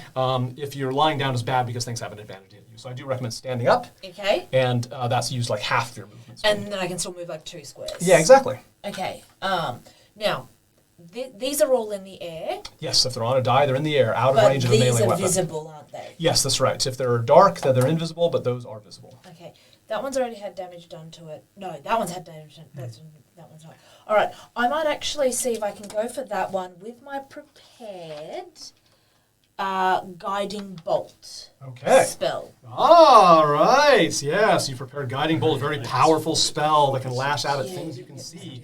And magical in nature. Maybe this will do something for it. Okay. Because it managed to skewer it. not only if I hit, I'd rather just give it an takes hour 4 and d6 radiant damage, and the Radiant next damage, I see. Mhm. and the next attack roll made against this target before the end of my next turn would have advantage because there'll be a Ooh. mystical dim light glittering on the target until then. Nice. So if it tries to go invisible, I'm going to assume that it will still have like some sort of shimmery outline. We'll be able to sort of tell where We'll see it about is. that. But if it is invisible, remember I said you have disadvantage to hit anything that's invisible. You'll know where it is. Your advantage would cancel out its disadvantage. So at the very least, it'll make it less prone to do that. So it does Okay. essentially the same thing. So yeah. So I guess I'm agreeing with you. You won't see an outline because there's a extra spell that outlines things that are invisible. Sure. But what this does is that it also makes noise, like it's buzzing with a noise, and makes it even louder and easier to locate. Yeah, Okay. right. So to cast that, do I roll my d20 to see if I'm successful? Yes, so this is a target just like firing an arrow. So what you add to it is your spell attack bonus. Okay. Which you Is- might is remember. 5. Good, yes, exactly. Okay. So do that plus 5 against his armor class. Oh yes, 19. Yes, okay. Please, Which please. number chip are you going for? Number 19, and it's wounded. Okay. No, sorry, I was going for number 1. Okay. I was going for number 1. Okay, fine. So number 1 with a 19. As it crackles towards it, you're not sure if it's going to hit. As it cuts into it, it tries to fly away, and as this bolt stabs through it, you realize it's got full force. It can't resist that. As a result, it splatters into pieces. You've destroyed this thing with one hit. Bam, it's gone. Its pieces fall down here. And something strange sort of passes your mind as this goes. You see, well, first of all, it's not made of like bone and sinew and muscle and guts. It's just like this weird kind of goo inside. Is it a goo we've seen before?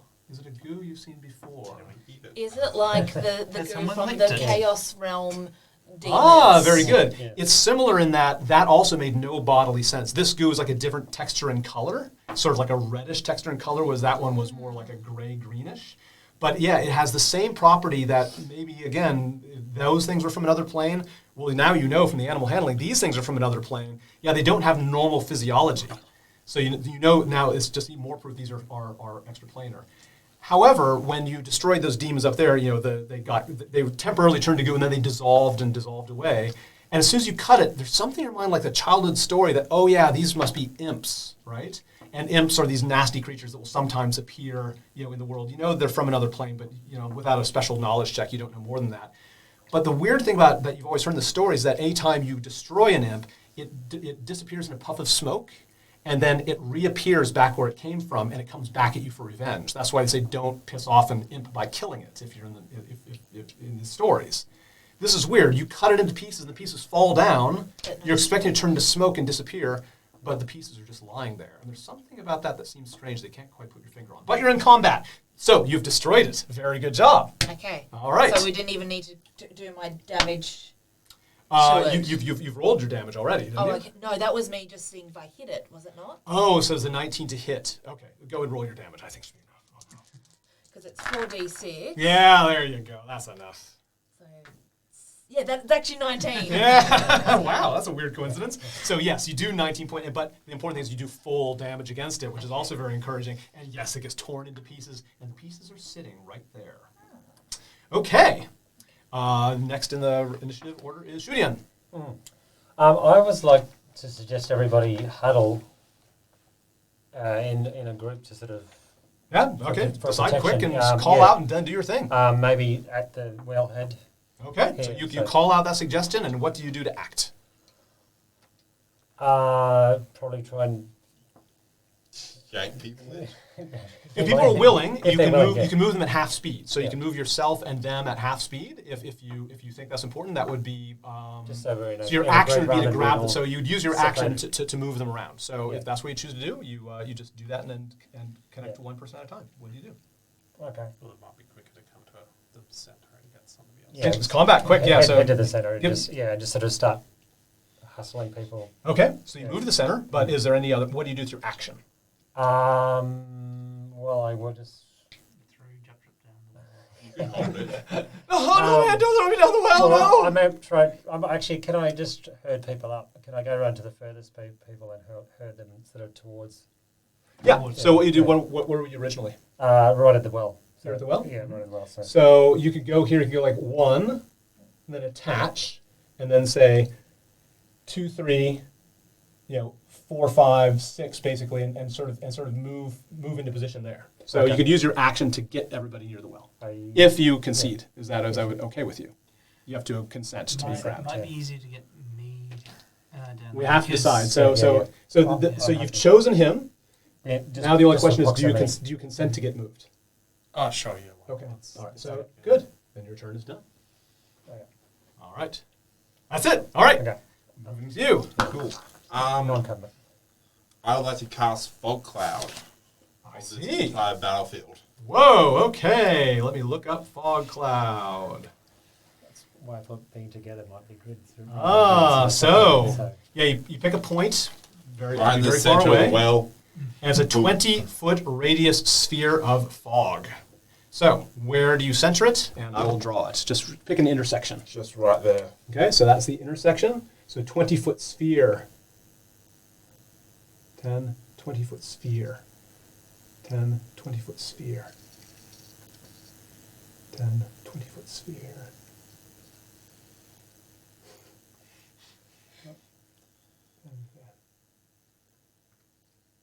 Okay, so you gesture, you pull out your components, say a few words, and boom, this fog fills up. It's like pea soup, right? It can't be seen through by anybody.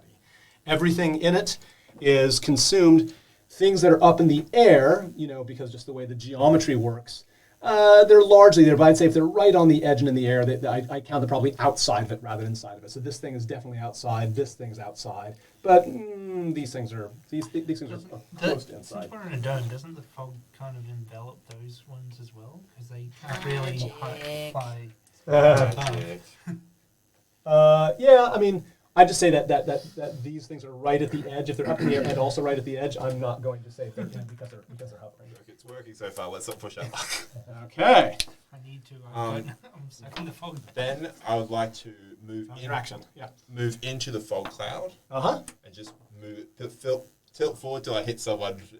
Yeah, because none of you are trying to hide, you're making noise, and you're saying, over here, you can basically find people. You don't Yeah. have to roll to be able to Okay, then successfully I'm find people. going So, straight up. so go ahead and move yourself as usual. Let me show the How far can I battle move? map. 6 squares, 60 feet. So 1, 2, 3, 4, 5, 6. That's So okay. I'm moving up on them. Right. And I would also like to use what I know about half-elf Sunday school and for my religion, Uh-huh. and the fact that Health. and the fact that this thing didn't disappear in a puff of smoke. Ah. What plane are we on? Is this its native plane? Is that why it's Roll. not Roll religion. 3? I rolled advantage for you. You actually rolled 13. So what's your score? Because you're on to something. Oh, sorry. So if you would roll a 13, what would your score be? If I roll 13 plus 5. Woo! Okay. You realize that you must be on this thing's native plane, which means that you were on the material plane, and at some point you no longer are on the material plane. You're in some other plane of existence. Hell. You also know from religious, like, imps are devils. They come from hell. You think that you're in hell right now. Cool. Shit. It really, Because on every other plane of existence, it disappears in smoke and reforms in its home plane. But if it dies in hell, it stays dead. so we're pretty much in an igloo in hell right now. Hell's frozen. Hell Yeah, is it's freezing over. Hell is frozen over. Wow, very good. I'm going to write that That's down right. as a very notable thing. Yeah, I completely didn't even. They were out of my mind already. Those pieces. All right. We're in a frozen hell. Sorry, Eth, you know that you're in hell. What you going to do about it? Fuck. So, Everybody. Throw up. Imagine, hell. Imagine you say so, and Joe, hell, man, I don't want to go to hell. I don't know. I've been good. I I just don't belong here. I gotta get out of here, man. Shut up, you're being So that well might take This us is to for the bad next people. circle This is of for bad hell. people, bad people. Not Oh, seven that hell was circles. hot, man. Lower level, Why is higher level. why is hell so fucking cold? Oh, that hell's supposed to be hot. There's supposed to be flames. I don't want flames. I don't want flames. Cold's good. Cold's good. He's like, he's holding on. He's like, oh, fuck, get me out of here. Just get me out of here. I'll actually hold on to you for capture. So just let's stop let go of you. You seem better armored. So it's like holding on to you because you can heal people. So you're a captor. Like, come on, Fulcrum, come on, get me out of here. You know about hell. You know how bad it is. You're a good person. You're good. I remember from seeing you in the mirror. Go on, let's go out there together. We don't belong here. We're good people. Okay, now it's your turn. So we started with you, and we've gone all right, which means it is now my turn.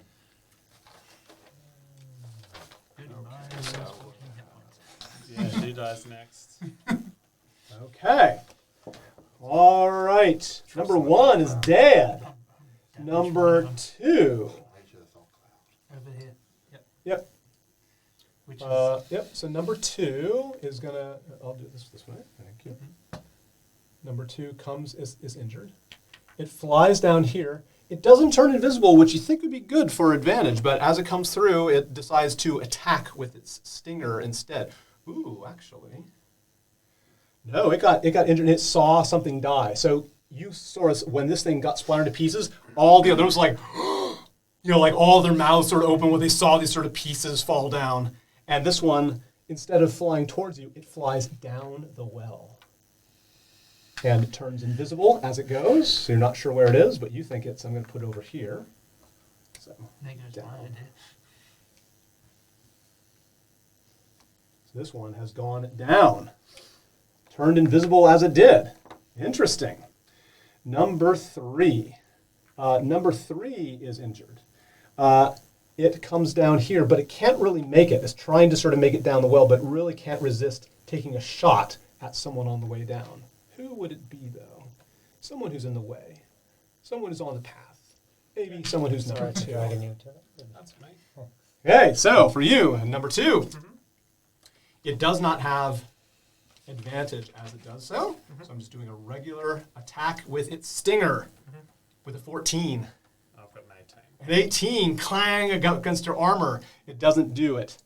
It I keeps take flying. opportunity and swing at it. All right.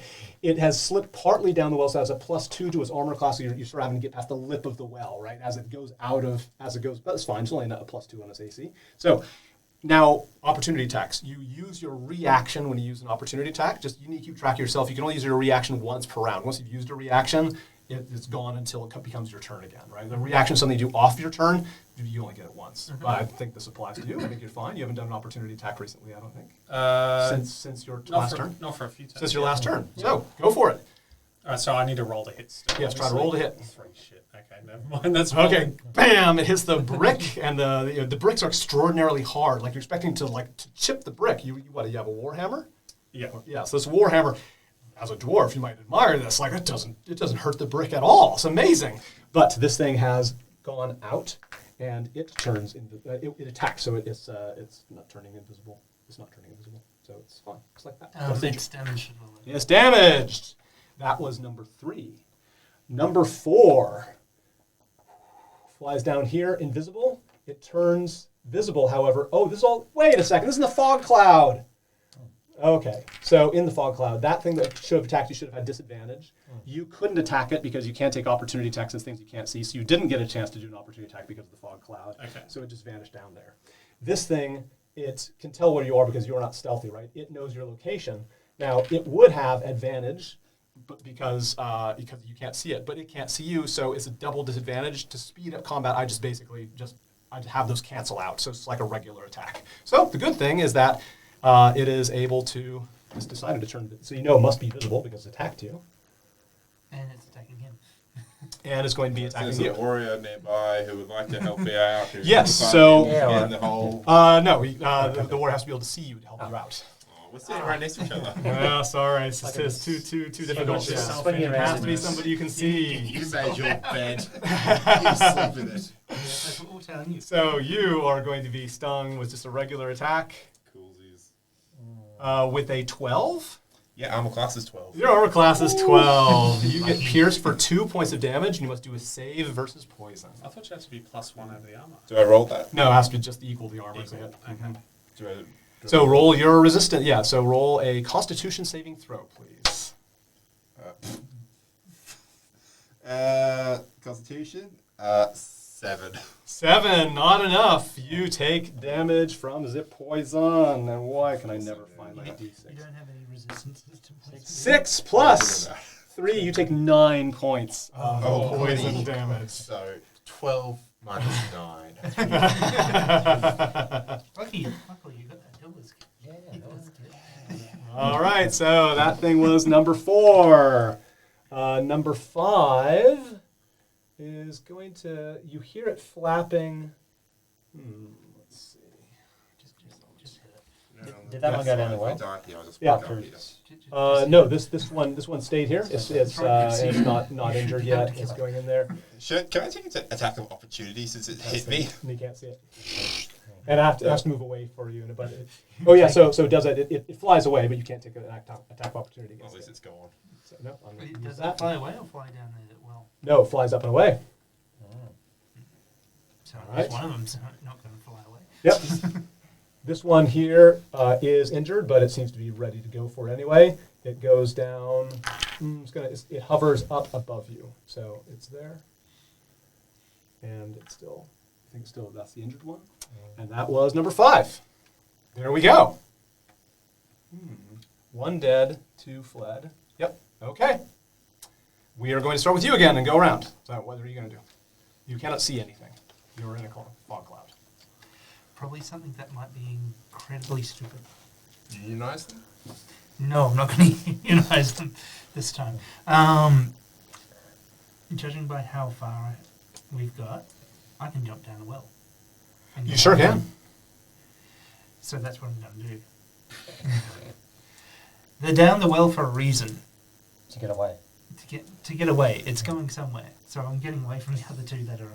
Yeah, so don't move from yet because so what we usually do because of the square by square, keep yourself there, sort of point it with your finger where you intend to go. If it all makes sense, then we'll move your ship. So yeah, so your humans see 1, 2, yeah. 6 would go 1, 2, 3, 4, 5, and then 6. Yep. Yeah, you can make it I'm down. going. Yeah, you can also go through a friend in the same way. That's fine. Yeah. Yep, you can make it to the well. So I'll be down there. Yeah. So you're Now, going to jump is down. the fog down there? Yes, the fog is in a sphere and it goes around corners. Right. So the first 20 feet is covered with fog. Okay. So I wouldn't know if any of them are down there. They don't know if you're down there too. Oh, where are you? Have you moved yourself yet? Yeah, because I'm in there. Okay. Well, yeah. Again, let's not use your finger until you actually do anything. So, Yeah. So let's plan out your 1, thing. So 2, 3, 4. yeah. Okay, that's one fine. more. Yep. Yep. Mhm. 6. Yep. So you'd be able to go and start climbing down blind. You could jump down. Either way. It's 30 feet, isn't it? 30 That's feet down. last go 30 feet Yeah. down. Yep. Climb. So it would have to be climb. I'll start climbing. Yeah, I'll start climbing down there. It's just I won't reach the bottom, so I won't be able to get down there to. That's right. Swing Yeah, you'll still be widely. in the fog. Yeah, Now, if you do okay. nothing but move, you'll be able to dash. Right now, remember we talked about climb. You move half speed as you climb. Mhm. So you would move. So are you going to do nothing but move, or do you want to take an action as well? Actually, you know what? I'm going to cancel all that part, looking at how many hit points I've got left. How many hit points do you have left? 14, and you took her. You Oh, took don't be her a baby. out Yeah. with You're 12, fine, so you're I'm fine. not going to try that with You're two fine. of them down there with me. 1, 2, 3. Very tense. I like it. Okay. And he's invisible now. Yes. Yeah. That one's invisible and high up. And being in the fog, and that we can't see They're them, all even if effectively they invisible are anyway. Yeah. Yeah. visible.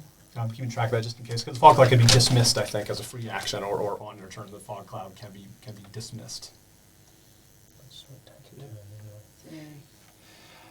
This is concentration, by the way. So every time you take damage, it has a chance of vanishing. So remember that. Yep. I always forget that. But you can voluntarily drop concentration on your turn. Okay. Okay, I think, honestly, the only thing I really can do Yeah, decide quick. We're running out of time. is move here. Yep. And then, knowing that I can't see it, but I can at least probably hear it, Uh huh. aim for this one. Okay, yep, you'll be striking at that one with disadvantage. But it with can't the see you, so javelin. yeah, that's true. Yeah. So again, we'll have a You cancel. only get your javelin at the end of. Don't hit me. No, we've got 3 javelins. Oh, okay. Yeah, throw. Yeah, Yep, so we can't see you, you can't see it, Just so I'll have those resolve. cancel out where let's just have it be a regular hit. So go for it. Throw a javelin at where you think it is from the noise. Go for it. Oh, Whoa, nice. Roll a 20. Wow. Okay. All the dice, you roll twice. About time. And that is against number 4. Right on. Kick ass. Okay, now Yes. it's D6 plus 3. Yep, so roll 2 d6s and add 3. No, but aren't you rolling 2 because you got a 20? You get to roll So all the dice dice you roll twice. But is it a 6 that you're rolling? I don't think so. 6 plus 1d6 plus 3. Oh, the javelin, of course. Yeah. Yep. So roll 2 d6 and then add 3 to the total. Thank you for loading the dice, but make sure you get all the dice in your Okay. hand. So let's 8 avoid passing plus dice to each other. 3. Another 11. 11. So it is cut in half because of the nature of things. So it does only 5 damage to it, which does not kill it, but it is injured. At least it injures. Just put that bead next to number 4, please. Number 4. The next one. Number 4. There you go. There you go. All right. Oh, I thought it was already on. That was yours, wasn't it? Okay. Very good. That was your turn. Your turn, Fulgrim. Excellent. So, just to clarify, sorry, because we're both in fog and we can't see each other, we're just rolling normal hits for everything?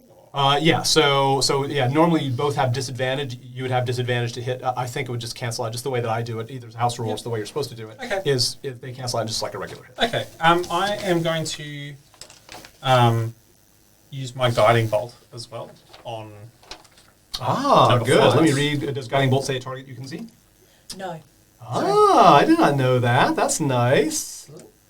Flash of light streaks towards a creature of your choice within range. Make a ranged spell attack against the target. Yeah, a creature of your choice within range. That's awesome. I didn't realize that. That's very cool. Excellent. 13. 13 Plus 5. Yes. plus And do your 5 math. for spell attack, so I'm assuming that's going to hit. Yes. Good job. Yes, you And I do. roll a 46 if I remember. I Sorry. believe Yeah. so. Very 46, nice. yeah, And you know alright. it's going to take all of it. This is a great choice. What's that? 9, 10, 15. 15 points. Oh, man. And which target was it? Which chip? 5. 5. You just hear like a crackle of energy. You hear Assuming it's got a squawk from it, and you hear like wet pieces falling to the ground. You can't see it, but you can only assume that that it is gone. Sorry, there you go. You go over and sort of poke it with your foot. Whoever's next to it, see it's also got all those pieces as well. Very good. All right. Just stick. Thank you, one minute. Hey, you can finish off the one that I've. So they're calling to each other in a language you all don't understand. So during this, especially so the first time when one got killed, there's sort of like some conversation between them. Now, after another one has died, the conversation between them is getting very urgent. You hear voices from down the well, different voices in the same unknown language, calling to each other. And then you hear a very low, guttural voice, very distantly, those of you with high perception, that doesn't sound like these are sort of high voices, they're small creatures. There's like a low, guttural voice down there also speaking that language you don't understand, sort of almost in conversation with them. Okay. That was it. That's a good job. It's your turn. Okay. I think I will also try my guiding bolt again to end off this last one. Yeah. Now, see, this is great. So, like I said before, you want to decide. Okay, you don't know how many fights are ahead of you, how many big spells you use. Is a judgment. You usually will have 2 or 3. You might have 2 or 3 battles a day. After you do a long rest. Just talking meta here, right? Generally, your adventuring day will usually consist of 2 or 3 battles, and your spells only come back once per day. But if you have something that works this well and everything else is so ineffective, I think it's really justified to pull out your big guns. We're the only ones that can hit it really anyway. And Yeah. everything else needs Hey. This is sight. really your chance to shine. This is the Yeah. only spell that It's seems just to work exactly. without sight. Yeah, so one of them is like, You have to because my first thing was like, slowly oh yeah, I around want to start humans, counseling then people to that's maybe not use all the best spells, but I think this is so effective and so Everything glorious. else I've prepped needs sight. That's so- right, okay, good. I think it's a great choice. Okay, so Wait, everybody pay attention. Pay attention. so rolling my d20 to see Ah, nice. and then to see what damage Oh I do. my So I'm God. going to assume that actually does. Yeah, so so much fun. Roll all of your dice twice. Yeah, so roll all those dice twice. Come on, you want to roll as many dice as it. possible. Okay. Just give me Yeah, all yeah. the Alright. Just fire that Um, down the well. Though. 8, Wait, 10. Nice. Make sure it's not one of Matt's ones. Sorry. No, no, Yep. Oh, God, no. 10. 18. 20. Aiming No. down the well, it might take That out was a anyone. 4. So if it stresses you, but I don't know if you just like a big number. Otherwise, it's obviously dead. But if you like it, keep It was adding this. It was this. So 10. That's I don't know. awesome. 10. That's 16. 20. 28. 29. 31. Okay. Thank you. Oh my God, that's God just amazing. reached down from heaven. Went, You I reckon didn't realize how Scales. good guiding bolt works. I guess invisible or in fog cloud creatures. That's amazing. Yeah. Oh man. Your God is No, awesome. put that back in. Everybody's covered in. Yeah. So yeah, this thing it also breaks up into pieces as well. You hear those pieces hit, and this thing is dead. And you just hear like this conversation's getting much more intense down there. Like the high voices are. You should be worried. Yeah, exactly. The high voice kind of jabbering sort of faster. The low voice is just very calm. You're talking this very long, sort of slow cadence with them, and they sort of settle down. Wow.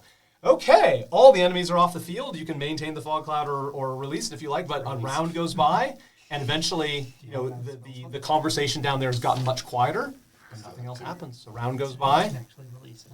still nothing happens. Still keep it up. You think you're out of danger. Do you want to drop the fog cloud? You think you're out of danger? It's up to you. I'd say not to just yet. Okay. I can drop it any time. So you're We feeling keep it up. around in the fog cloud, you know. So as you feel yourself around. Can we investigate the bones? So it's Yeah, like, look at okay, what's- good. What's in this? Very good. Very good. I mean, the demons left these tiny abyss shards. Uh-huh. Is there anything?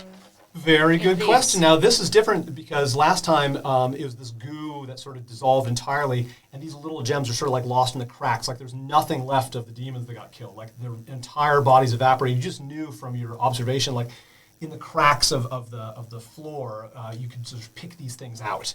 Here, there's actual like flesh that you're feeling your way through in the fog. You know, I don't know if it makes it better or worse to not be able to see what you're doing as you're sort of sorting through the sort of the skin, and again, it's not sort of guts and bones. There's different textures and things in there, but it just doesn't make any sort of natural sense. And then you feel something hard. Later on, when you look at it, because someday you'll be out of this fog cloud, you realize looking at it, it's a chip of onyx. And once you, each one has one or two chips of the dead bodies have one or two chips of onyx in them, and when you split them, you each get a chip of onyx. This seems to be something that was inside them, and this chip of onyx is worth, you can just put after it the amount of money that it is, which I wrote down because I'm so organized. Okay. I was not organized, but I'll pretend I'm organized by pulling out my sheet to look up once again what this, how much treasure it is. Who's that? Good job. So yeah, each one is worth 1 gold piece. And again, this chip of onyx, anybody will sell it for 1 gold piece because it's onyx. But because of its natural, because of its origin and the story you can tell, you might be able to sell it for more to an interested seller. It's not one of those things that's going to disappear when we leave this plane of existence, is it? I don't know. Oh, I do know, but I'm not going to tell you. I was I'll going to have to say, get that yeah. identify spell. Say again? I'll have to get to that It may identify exist. spell eventually. Because obviously we're now existing in a Yeah. plane of existence that's hell, because they're... But this is, this is a good example. So if you come early and spend one of the session stamps, is very low DC, is very easy to spend just 1 session stamp to investigate an item, and you would be able to answer that question. Okay. If you roll really well, it won't even cost you a stamp. If you beat the number really And well. if you do that, tell the rest of us. That's right, then you share that. So yeah, you can answer that question No. with a little bit of an extra move you do beforehand. Well, very good job. You have your loot. So remember, you've written down Onyx Chip from Imp, and you could put Hell next to it, so to remind you of the story that you could tell about where you might have been when you found it, because that was a very good religion roll. That you definitely have that feeling. Cold Hell doesn't make much sense for people, for your sort of level of knowledge, but oh well. Depends on where you've been. In Norse Circle over Norse here. mythology, isn't it? Yeah. You also gotten some experience, so you're all level 2, yeah? Yeah. So now we're going to do experience based on each scene. I did neglect to tell you, when you did that escape room thing, you got 50, so let's rewind that. That escape room was 50 XP. So now you're just keeping a running total. When you're 900 XP, you'll be level 3. So give yourself 50 XP for the escape room. And for this battle, which was deadly, but you certainly took care of it, or a dangerous standard battle, is 100 XP. So you're really moving along. All right. When's level 3, sorry? 900. At 900. Oh, okay. So you're making it. What else? So, what to do next? So, the fog cloud still being in existence, you still knew that it was about a 30-foot shaft down there with some handholds, sort of at a steep incline. Dangerous, but doable, especially those of you who have ropes and pitons and stuff. That might help. So you can go on down there. There's a voice that you didn't recognize. You're speaking in that language down there, including the imps are down there. But, you're doing all right in this dungeon, and you certainly are on the trail of something important. You've discovered some things. You feel like the bottom of the dungeon always has answers to your questions. And you haven't seen any treasure chests, but you get the idea that there's great treasure down here somewhere. And you don't think he was talking about little onyx chips. You think there's something better. Is that part of our general hero sense? We can kind of sense where treasure. Yeah, and also might just Torg. be. It's like, even though I've quoted Torg, he just simply that's says right, he treasure. says But riches and riches and power. So you're pretty sure, being adventurous, that he wasn't talking about getting a couple onyx it's chips. He's talking about strong. something Something strong. Strong. Hell yeah, we're going. Like a dowry. So you have a couple choices. One is to continue down, get deeper, right, into the dungeon. You don't think you'll be able to take a long rest. It's way too cold down here. So you just have to just keep surviving through short rests. So that's sort of the nature of a dungeon.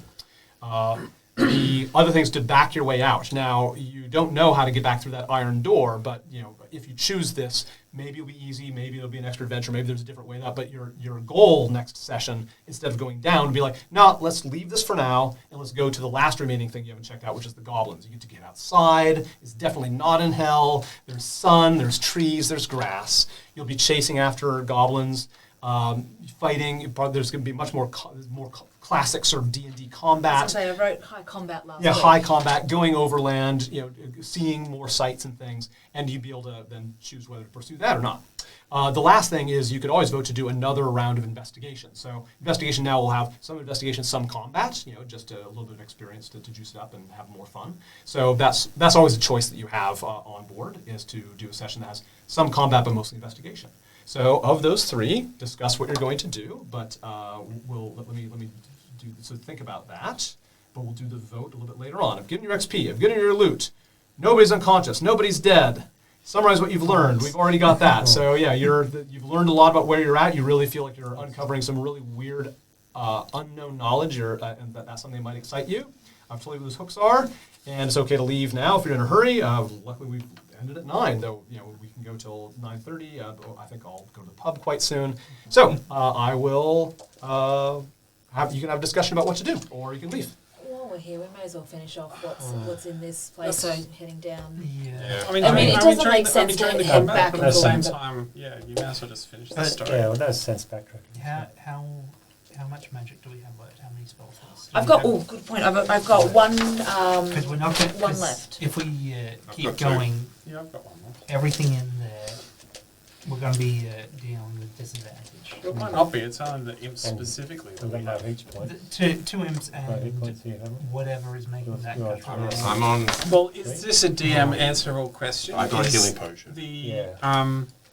And 3 there. the physical Look at the armor smile. that the imps have, is that an imp specific? So the what then is that? Like the physical resistance or whatever that the imps have when we're attacking them and all of Yeah, our that would blows be are bouncing off? so that is that bon- like a demon thing? that bonus thing that you did. So that religion check that you did. That was to learn more. That was more about, are we in hell? Are we in another plane of existence? You could do another roll, and this is something you can't do now, right? So it'd be, we have time. So those of you who are proficient in religion, right? You have to actually have a tick on your proficiency. If you're proficient in religion, a lot of you are, aren't you? I'll be the Okay, first. yep. Everybody who's proficient in religion, roll. Is proficient the one that's got the colored in? Yes. This is Okay, colored so in. what am I rolling? A religion? d20? Yep, a d20 plus your religion bonus. This is just kind of a house rule that I use 7. where otherwise if a group is large enough, somebody always succeeds. So I limit it to people who are proficient. Who's got the highest number? 10. 10? Yeah, I think 10. Not even worth mentioning. 7. 7? No. Unfortunately, and until you gain more knowledge, you can't keep re-rolling this. 10 just means that you have a little bit of knowledge. You do know that different creatures of different types, whether they're extra plane or not, can have resistance to different types of of damage. So what you're encountering is something that adventurers do learn about, which is called damage resistance. It cuts your damage in half. And it could be something like, could be slashing, it could be piercing, it could be anything that's not magical, is the sense that you got. It could be that all devils are like this, or it could be only these particular ones. You didn't roll high enough to know that, but you know that if you come across imps again, you know they're going to have the same resistance. So that's something you can be premature of, and you can be sure of next time. You can guide your strategy. Yeah. Now, of course, if you're hitting with a regular weapon, you're still doing fine, because you can still do a lot of weapon, it just gets cut in half. And there could be other sort of, things like sometimes there's elements that they're resistant to. They might be resistant to cold or fire or electricity or thunder. Some things are vulnerable, like they take extra damage based on certain things. You hit this thing with radiant damage, it didn't do extra damage, but that's the kind of thing like, sometimes radiant damage does more damage to things. That did not apply here. Well, I don't think that it's going to be too much of a problem, because we do have, like, Sacred Flame, for instance, which is a spell. And that's a cantrip, so we can just pass out. And so long as we can see it, the only reason I didn't hit it with Guiding Bolt the first time is because they were all invisible. Then the second time we were still in the fog of war. Yeah. So that's the only issue with that. Yes, so Sacred Flame, you're correct. Sacred Flame, it Has to be needs to something be you can see. sighted. Yeah. So Guiding Bolt worked Get rid of the fog. non-sighted. You guys are still doing Bloody damage. well. It's just- Bloody It's well. not doing that much. Yeah. And then When you've you're still hit got all point of your level spells, at the more or less, I moment. think. Yeah, You're I'm on still. level 2 I or- can grease. that? Your hit Spell? point- your hit point level. I'm back And up to sleep on 9 at the moment, so Yeah. I could Okay. do with like a Yeah. short Sleep. rest. Do you have you put a? Oh, well, you yeah, put then we've got a hit HP, dice healing potion. left Yeah, on we can it. still, we'll I've probably got the start one next hit session with a dice, short yeah. rest. If Yeah. it looks like that opportunity, you're still seeing no threats after a few minutes of discussion. You think next time you'll be able to do a short rest here, so just remind me at the beginning of the next session, Yeah. Yeah. if you choose I to was go going on. to say, yeah, before we Go on. jump in, Okay. I was going to have to. Yep, volunteer so to- do we need to vote? Yeah, so Yeah. one is to go deeper, 2 is to go to the goblins, 3 is to stay here and investigate. Investigate also means that you can probe the mystery of like Torg. You can talk to Torg and figure out what's going on there. You can check out the rooms that you've already been to learn more about that. So investigate can also be making a move in the world to change things. So 1, 2, or 3.